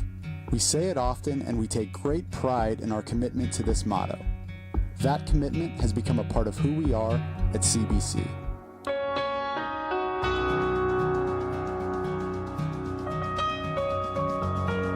Our brotherhood is well defined. We see it, we feel it, we experience it every day. It's in the relationships we establish, the moments we share, and the memories we will cherish forever. But what does it mean to be a man for tomorrow? It means that you've prepared your mind, your body, your spirit, and your conscience for anything that life might throw your way. Your experiences at CBC should push you, challenge you, and inspire you to make the world a better place. And after 4 years, every cadet who walks across that stage at graduation will be a man who is guided by faith, strengthened by intellect, committed to justice, and prepared to lead and serve. I am a difference maker. Oh, I am only one who speaks to him. And I am the friendliest of friends of God. I am a difference maker. Oh, I am only one who speaks to him. And I am the friendliest of friends of God.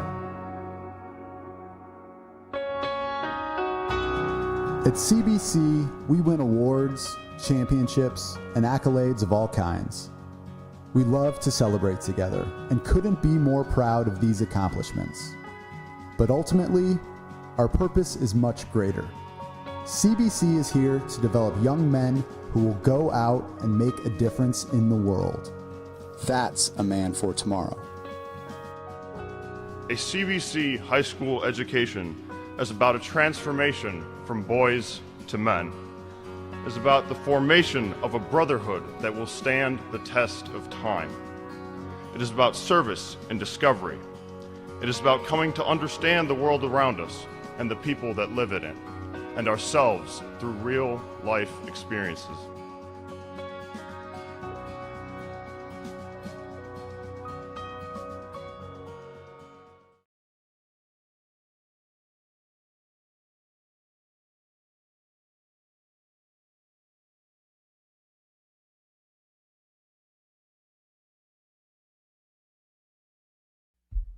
I've been here at CBC for 2 years, and what I'm seeing in the classroom on a daily basis continues to amaze and inspire me every single day.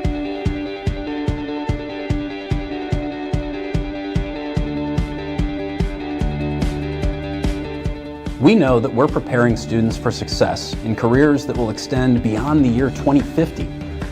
We can't keep teaching them like it's 1950. That just doesn't work. Education is no longer teacher-driven with things like worksheets and lectures, but instead student-driven, where teachers provide students with hands-on learning experiences. For example, our students aren't just memorizing the definition of entrepreneurship. They're interacting with entrepreneurs. They're practicing. They're becoming entrepreneurs. We are providing opportunities and experiences for these boys. Hate to interrupt Mr. Henkin there, but we are back for the second half. You are watching the Cadet Student Network, streamed on Matrix Midwest as well. We're glad to have you back. CBC 49-3 with a lead over St. Mary's here at St. Mary's Southside Catholic. Now, if you missed the first half, we'll run through a quick summary. We'll get Chris Maris's thoughts, and then we should be rolling on the second half. So the game started. CBC got the first possession after St. Mary's deferred. They started on their own 30-yard line. That ended in a 30-yard touchdown catch by Gage, made it 7-0. St. Mary's next drive started on their own 39. The ball was stripped right out of Kingston Miles' hands by Cortland Collins. That led to a touchdown. That was the turnover. That led to a CBC drive that was capped off by a 1-yard touchdown run by Courtney Rivers. Extra point was blocked, made it 13-0. Ensuing kickoff, St. Mary's started at their own 35. That time it was intercepted by Josh Beasley. And CBC took over at their own 3, and that ended with a 17-yard touchdown catch to Reed. 2-point conversion was good after an offside on the point after attempt. They brought on the offense. 21-0 was the score. St. Mary's took it over on their own 20, was forced to punt. CBC capped that drive off with a 49-yard touchdown pass from McClellan again to Gage. St. Mary's punted on the next possession. Start of second quarter, CBC had a 16-yard touchdown run by Rivers, make it 35-0. St. Mary's attempted a field goal on their ensuing possession. That was no good. Cadets took over. 37-yard touchdown run by Vic Williams, and an extra point made it 42-0. St. Mary's did get a field goal on the 12th possession of the first half. That was from their own 47. They started that drive. It ended up with a 35-yard field goal, made it 42-3. The Cadets, with a 4-yard touchdown run from Shea after a long run that set it up, took the lead 49-3 with 1:18 to go in the first half. St. Mary's started on their own 30, but was unable to do anything before the end of the half. They will start with the ball. 49-3 is your score, third quarter set, and St. Mary's will receive the ball. My name is Tom Eichwald. Alongside me is Chris Maris. Chris, let's get your thoughts on that first half. CBC's offense clicking on all cylinders. I mean, scored on every possession that they had in the half. No turnovers. You know, I had a couple of penalties and whatnot, but managed to get things going and just did what they needed to do in order to make this make the first half go well. Cadets are kicking off. They're wearing the all-white uniforms, kicking off left to right across your screen, and St. Mary's wearing the white helmets, but dark green uniforms are going right to left. St. Mary's had some big play bursts, but managed to shoot themselves in the foot a little bit. Weren't able to overcome some penalties and some big losses. Weston Gannon on kickoff duty for CBC. Kingston Miles and Caleb Harris back to return. This is going to be Harris. He's been the primary returner all night. Fields it at the 10 with a couple steps running start as well. He's around the right side, still going. This is dangerous. Weston Gannon can't bring him down. He's all the way across the field. This could be the deciding tackle, and it is. A good tackle by Jaka Cooper. To be fair, Jakai saved a touchdown right there. He did. Landon Newman had a great path as well, so I don't know that he would have made it all the way if Cooper hadn't brought him down, but a heck of a tackle and a heck of a return by Harris. We've seen him get ahead of steam and go. He's had a couple of nice returns tonight.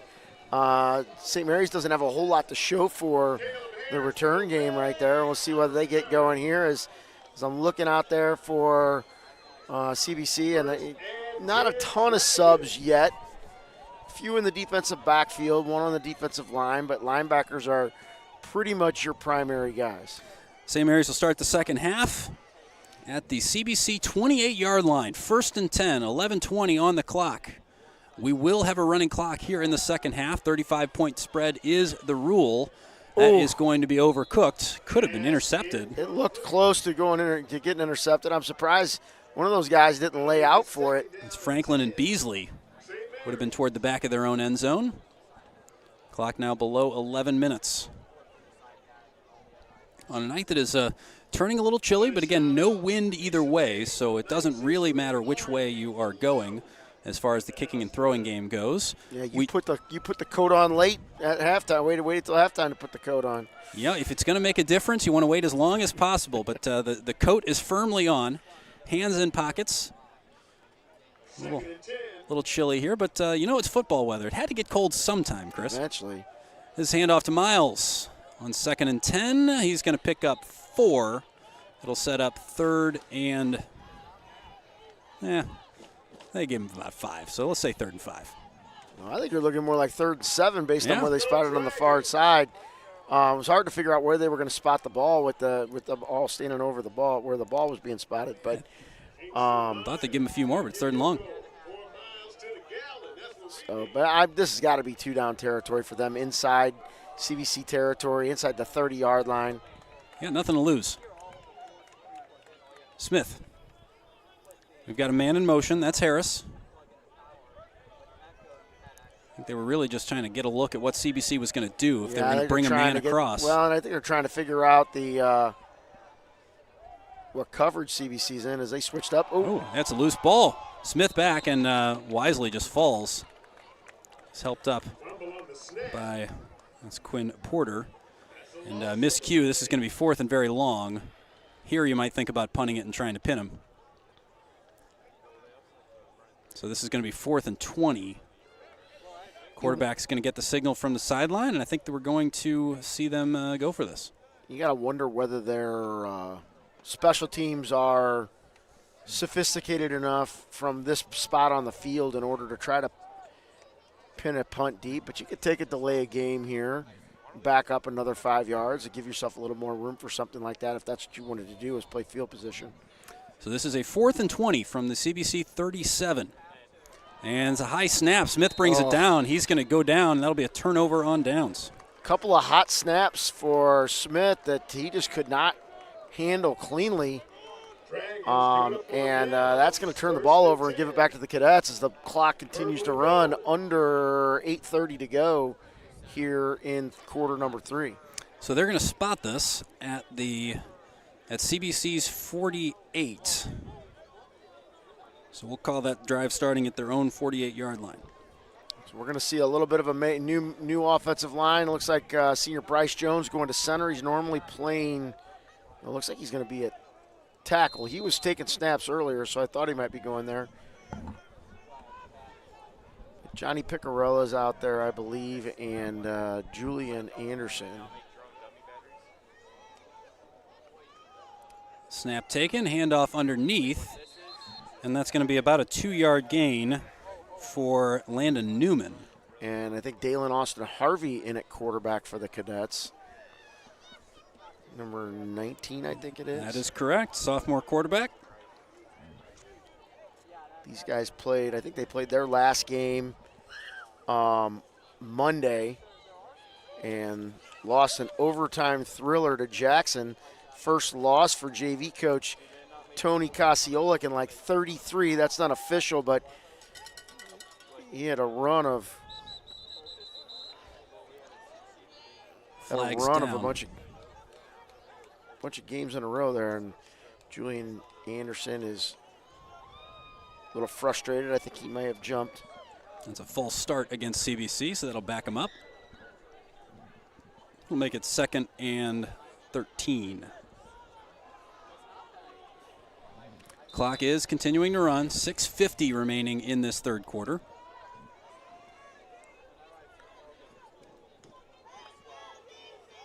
Handoff underneath. This is Newman.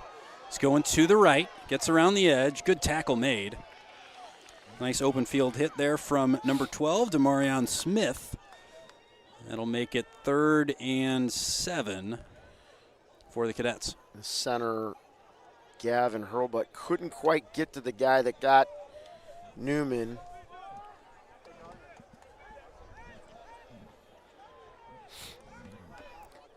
It'll be interesting to see what CBC decides to do if they don't get the first down. So Dalen Austin Harvey, sophomore quarterback, claps. A couple of Dragons come across. And they're going to call this offside, so that will be some bonus yards. Won't get them the first. That's awfully close. Yeah, third and 1. So I got to think, unless they give up a bunch of yards here, this will be 2-down territory. Yep, so this is at the 43-yard line. I think you're going to get a heavy dose of Landon Newman right here. I would think so. Here he comes, straight between the tackles. He's through, and he's brought down after a big gain by Ashton Bedford. And that's going to get CBC all the way down inside the 30. Nice run right there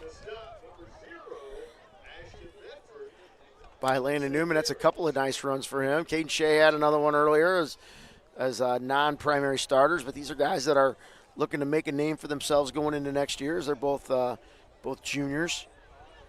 Now the question is, Chris, so we saw Shea get the bulk of the yards on the drive, got the chance to punch it in. Newman keeps running, you give him the chance.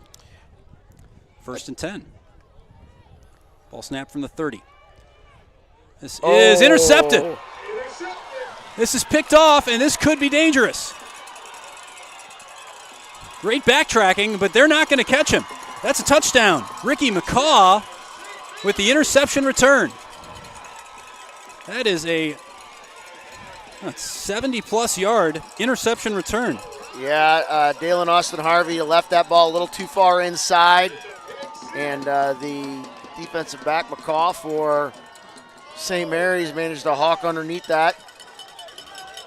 Took it back for a touchdown.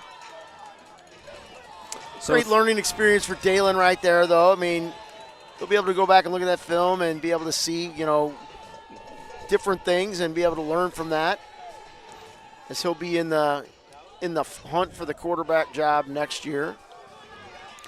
I have to say credit to him for the hustle trying to get back and make that challenge. Yeah, had he just kept the inside leverage and forced McCaw to keep going, I think he would have gotten him. But when he got a little bit too over the top, McCaw allowed him to cut back and couldn't change directions. It's a tough play.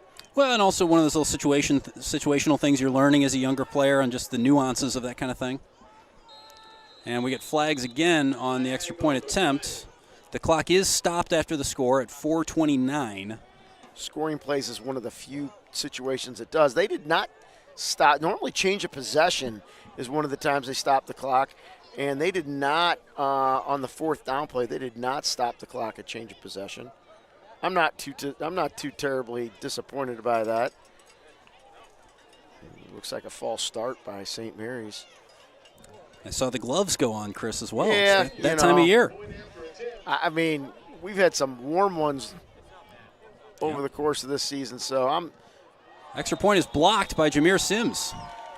I'm not too disappointed about that. I don't even think Sims was looking at that football.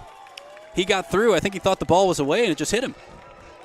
Yeah, I wonder the snap and hold were a little botched. So that makes it 49-9.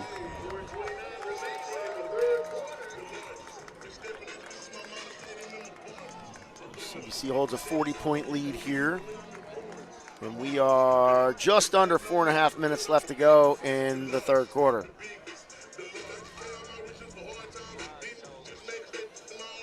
CBC's kickoff return team will come out here, and CBC will get the ball back. Now, we mentioned it in the first half, but a little fun historical tidbit here. CBC, of course, founded by the Christian Brothers. You can trace it all the way back to 1850. St. Mary's, you know it as a Marianist school, but founded by the Christian Brothers as well in 1931. The brothers were there from 1931 to 1933 before the Marianists took it over. So some common heritage here in this game. And what would high school football be without historical tidbits? This is Kai Temple, I believe. Yeah, he's around the side. He's going to go. He's got blockers in front of him. Just the kicker. He's going to go. Oh, they threw the flag on that play. Kyle Temple all the way. They are going to get CBC with a flag. They are looking at Ethan Wright. I don't agree. Let's see how they call this. If they call it a hold or a block in the back, but it was neither. He was blocking that guy, blocking that guy, blocking that guy. He called it a block in the back. It was not a block in the back. He was on the side. That guy turned. So that's going to come back. The referees are standing just inside the 30. So I would guess that's around where they're going to spot the infraction. Nice to see Kyle Temple get the congratulations from his teammates anyway, even though it's not going to count on the score sheet. Still a heck of a return. Well, you know, and I think he was gone anyway. Well, before this game's over, I think he's going to get a shot at running back with Jaleel Walker and Caleb Pete both banged up. I think he's going to get a shot somewhere along the line in this game. So the Cadets are going to take over at the 38. And this McGinty back in a quarterback. Handoff. Caden Shea. Shea spinning. He's through. One man to beat, and he's tripped up by Bedford at the 10. Impressive showing so far from Caden Shea. And we've gotten to see that over the course of the year as he's played in the second half a lot of games. I know we're going to lose Vic Williams and Courtney Rivers, but, boy, Landon Newman, Caden Shea, Jaleel Walker, Caleb Pete, Kai Temple, the cupboard is by far from bare in behind those top two guys, and they're all battling for who's going to be the first guy out of the gate next season. So Shea alongside McGinty, 3:20 and counting on the clock here in the third quarter. It's a handoff to Shea. Right side, he's going to pick up a little less than 5. They're going to say 4. Got tracked down from behind a little bit. He did. Looked like he was going to have the edge, and it was going to be between him and one St. Mary's player, and then ultimately got tracked down a little bit, but still 4-yard gain. This will be second and about 6. And it is not a goal situation. They got to get to about the 1-yard line. It's pretty darn close, though. Down under 3 minutes to go in the quarter. Man in motion is Isaiah Thomas. It's going to be Thomas with the ball. It is a nice tackle. I agree with the PA guy. Great tackle by Demarion Smith. Between the lead blocker there and Isaiah, that could have gotten set up a little bit better. There was a guy out in front of him and couldn't quite get to the guy before he managed to come underneath. Those jet sweeps are hard because you're as the ball carrier, you're trying to get to the perimeter. So this is going to be a 3rd and short situation. 3rd and about 4. They have to get down to the 1 for the first down. Clock below 2 minutes here in the 3rd. It'll be a handoff. This is Shea. He's past 1 and he's in. So second rushing touchdown of the night for Caden Shea as he punches it in from 5.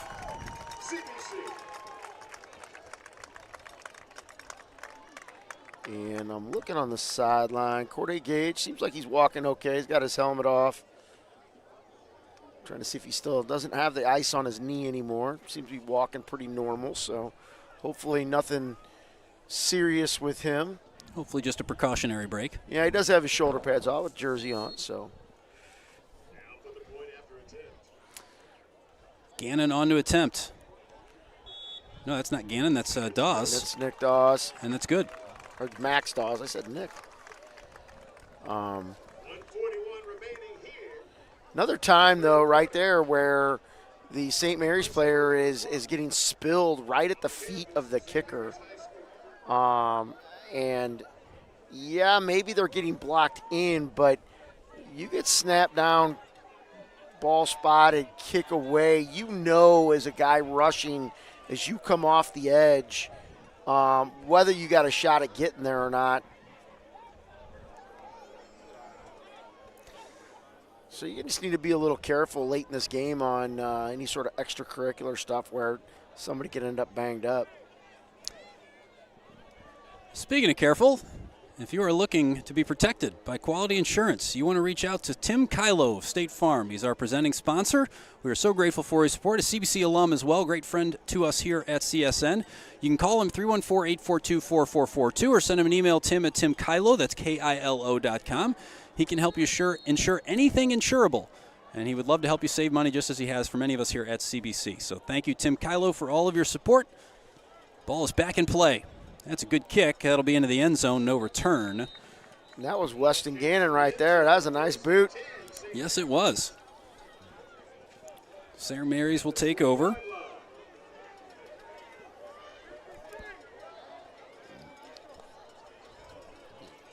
This can is take over. 1:35 to go. Well, and running. And the clock is running on a change of possession. It shouldn't be running, but that's okay.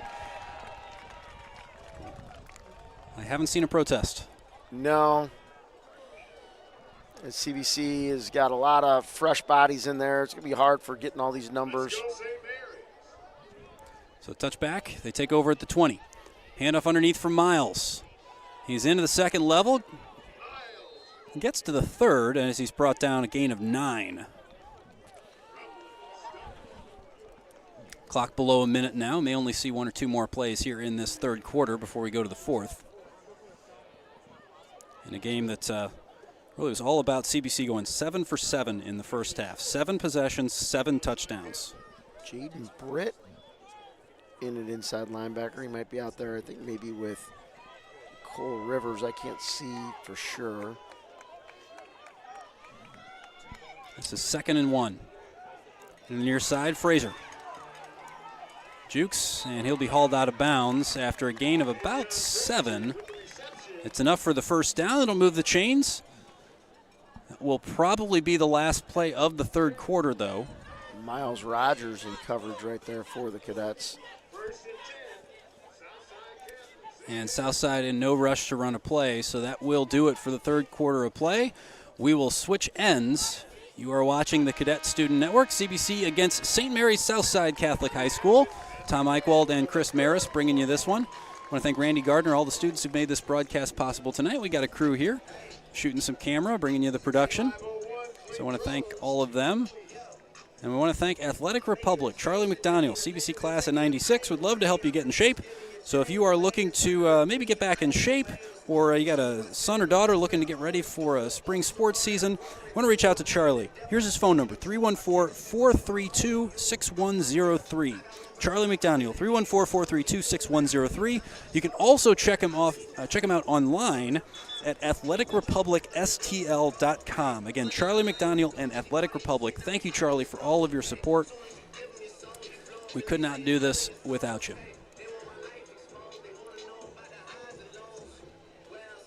St. Mary's getting set to kick off. 12 more minutes on the clock. Fourth quarter here at St. Mary's in South St. Louis.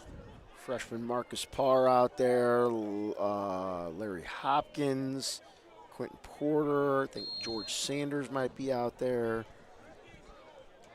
So your other linebackers are freshmen alongside senior Jaden Britt. Handoff. This is Miles. He's going to pick up 3. There's a lot of changes going on. Senior Aiden Haar going on the field. 24, is that Ja'Kai Cooper? Yeah, Ja'Kai Cooper going out at corner. Ryan Knopp out there. True Schulin getting a lot of time here late in the game. Smith is ready for this one. He's in the shotgun. He's got Kingston Miles next to him. This is a 2nd and 7.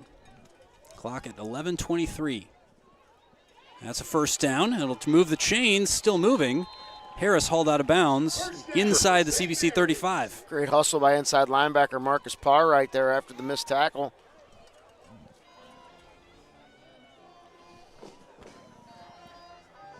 And great hustle off the field, too. Yeah, let's see, went in for him. Jalen McKinney in the game, an inside linebacker alongside senior Jaden Britt. No challenge up here, just a little low light. And what is that, about 7-point font on this roster here? It's pretty small.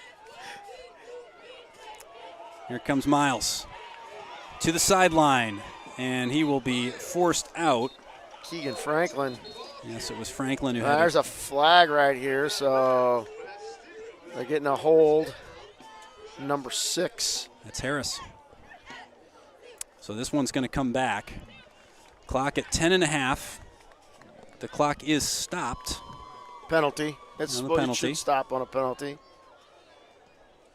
It should stop once they mark the penalty and mark the ball ready for play. So St. Mary's will regroup. First and 9. How often do you get a first and 9 and you're not on the goal line? That's a great point.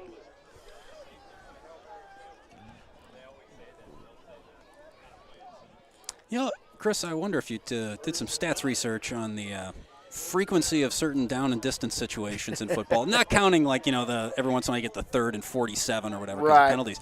But if you took maybe from 15 yards and in, 1st and 9, would that be the rarest? It's probably close. Got to be a little different. Not very normal. Inside of 10 minutes to go. St. Mary's gets set. They're going to load the left side. Miles switches to the right, though. Takes the handoff. Smith throws. Oh, almost picked off. Yeah, it hit 2 Cadets. 44 and 28. Jaden Goss Harris got a deflection on it, and I think Jaden Britt. That is Jaden Britt. Almost picked it off. Almost fell in his hands as he dove for it. Would have been happy to have that young man to get an interception in that situation. He went RPO, and I didn't see whether or not the receiver was going to come open as Jaden Goss Harris got up and managed to deflect that ball before it ever made it past the line of scrimmage. 2nd and 9. Clock still running. 9:13 and counting. Cadets last year 49-3 over St. Mary's at CBC. This time similar storyline. The Cadets have just overpowered the Dragons. Again, St. Mary's loading up the left side of the line. This time they're going to pass. And it's a long one and a lot of contact. That's not pass interference, though. Unless it's pass interference on the defense. They could almost get that's McCaw not with pass interference. That is not. I'm sorry. The receiver's coming through the defensive back in order to get there. The defensive back has got his back. Oh, they're calling it on offense. Okay, I like that. Then I'm not. I don't even like that call because I don't think Miles Rogers was really even playing the ball. I think he was trying to prevent the offensive guy from being able to go to the ball. I think he thought it was out of his reach. So that is going to back them up and bring up a very long situation. Patience. I need to have more patience and wait and see what really is before I cry foul as we had under 8 minutes left to go. I was going to say, it was almost a full-on tackle before the ball got there. As that was Miles Rogers for CBC working against Ricky McCaw. Well, before Miles got the position he had, there was a little bit of hand fighting on both sides. And I thought maybe that's why they would have called it, but Smith has time to his left. All of a sudden doesn't have time anymore, and he's going to be brought down. He's sacked in there, kind of a coverage sack. I think that was 55 who got him, George Sanders. It looks like Jalen McKinney and Marcus Parr are just rotating in and out at that inside linebacker spot. So that's going to make it 3rd, and I'm not going to do that math, but I'm going to guess that's at least 25. We'd need a math teacher or something to do that, Chris. Well, yeah, I'm doing it. So 1, 2, 3, 4, yeah, 25. You got it. You nailed it. 7 minutes remaining in this game. The Cadets. This is the last action of the regular season for both of these teams. District play starts next week. CBC will have a bye next week, and they will take on one of either SLU, DeSmet, or Marquette, depending on how the scenarios play out. The way things are looking right now, it's going to be the winner of the DeSmet-Marquette game. I have a hard time believing that Lafayette, points total-wise, will be able to pass CBC up. Who is that? Cameron Johnson, 58. Nice sack right there. And this is going to be fourth, and I'm not going to attempt this one. That might be 40 yards. It's a lot. Yeah, fourth, and don't think about it. That's 33, 34. But Marquette and DeSmet are more than likely set to face off next week on Halloween night, I guess, or they could opt to Saturday if they want. And CBC, if they hold that first place seed, will play them on the night of the 7th. Ooh. Fair catch called, and that's a lost ball. This isn't up. Yeah, that is St. Mary ball. So St. Mary's is going to take that. That ball was up for grabs after it was initially touched by Austin Harvey. Couldn't hold on. Well, he came up and he had his hands out to field the ball instead of getting his body more underneath it. And he called fair catch. Feel bad for Dalen. Good player, good kid.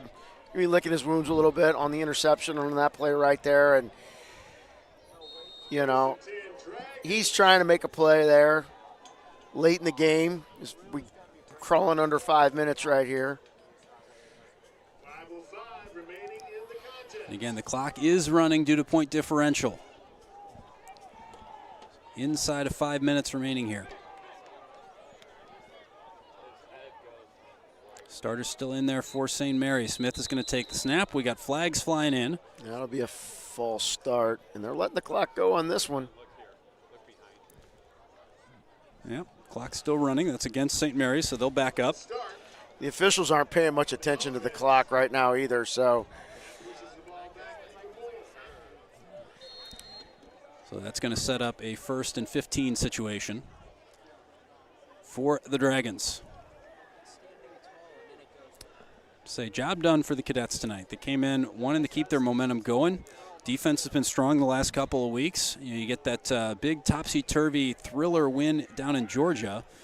You come back and you've just utterly dominated since then. I think this is about the best run into playoffs you could have hoped for CBC.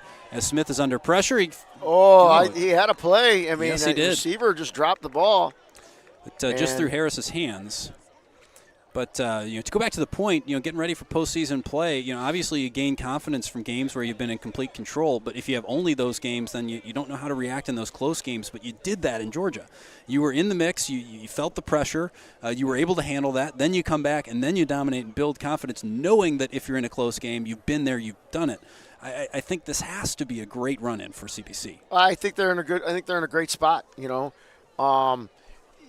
That there, and last week you were playing you beat an undefeated SLU team 37-0, and you had a little bit of a slow start offensively, but your defense was playing outstanding, and you like the way that ultimately went because you thought that was a chance that was going to be a close game. Now there's always a possibility for a rematch there. Whether something wonky happens with the point totals and CBC drops the 2 seed and Lafayette takes the 1 seed, and then you're playing SLU on the 7th at home, or whether SLU and Lafayette play and SLU beats Lafayette and you see SLU there, you could see them again. So, lots of variables still at play here, but CBC's got to feel good about where they stand as they get ready to go into the playoffs. A couple of weeks to just focus on getting better and a lot of drill work and getting healthy this week. 3rd and 10. That's caught, and this will be a first down, or at least very close to it. He's calling him short. That's McCaw who pulled it in, and they're going to have him about, I'd say, inches short. As the judge on the far side there has his foot, that's maybe a foot short of the first down, so 4th and very short. Clock at 2 minutes and running. Kingston Miles is the back. I'm willing to make a prediction. I'll probably hand this off to Miles. See if he can get you that foot. Breaks it out right, breaks back inside the tackle. He's got the first down plus another 5. So that'll get him to the 36, clock at 1:40 and counting. And if you're St. Mary's, you mentioned earlier in the broadcast, you are in Class 4, so you're still going to be near the top of your class. Is that a challenge to try to look back at this and try to draw those positives and reset a little bit? Well, I think if you're them, you're like, okay, we played the number 1 ranked team in Missouri, by most people, by most metrics. Now, there's a lot of other really good teams out there. I'm not saying that there's not a team that can't beat CBC, but you're playing the number 1 team. You're a small school program. And it didn't go well, but it's like, you can't really hang your hat on that. You're like, okay, we just saw what really, really good football looks like, and we need to find a way to try to emulate that and get better. And, they can take that into their game next week, because in their district, only the 1 seed gets a bye, not the top 3 seeds in Class 4. So they're going to play next Friday night, probably right back here, and they're going to have a short-term memory. Ted Lasso, be a goldfish. You beat me to it. and just say, hey, we lost against a great team, and now we just got to go find out whether or not we're a good team in Class 4. Smith drops back. Not much left for us today, and that's going to be a catch by Bedford.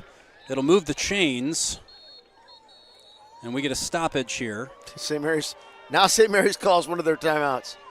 So that is just the second timeout of the game called by St. Mary's. They had one on the very first play from scrimmage, and potentially one in the last play from scrimmage. Well, as they were driving, I was a little surprised with 3 timeouts, and you knew you had a running clock, and the clock wasn't stopped, that they didn't call a couple more timeouts, just to okay, let's get some momentum, let's do some things, let's finish this off strong. But now you left yourself really, really short in terms of time, and you got to go 23 yards in order to score. You could have given yourself a little bit more time and gotten yourself some more plays there. 11 seconds on the clock coming out of the timeout. St. Mary's does have 2 more if they want to use them to try to get something on this drive. You got Miles in the backfield. Smith is going to take this. Harris in motion. They didn't call the penalty, but little wheel route. And this is going to be Harris. He's got it. He's going to get out of bounds with 4 to go. And they are not going to take the timeout, so that is going to do it. The Cadets back up last year's dominant win over St. Mary's with another one tonight, 56-9. As they just were too much for the Dragons, simply put. The Dragons, very good football team, tons of talent on that team, but just too much of an ass tonight, I think. Well, and CBC secures their first undefeated regular season since 2015.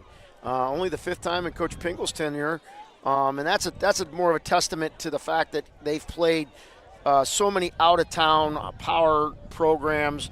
And so it's the first time since 2015, 2011, 2012, 2014, 2015, undefeated regular seasons, and now again in 2025.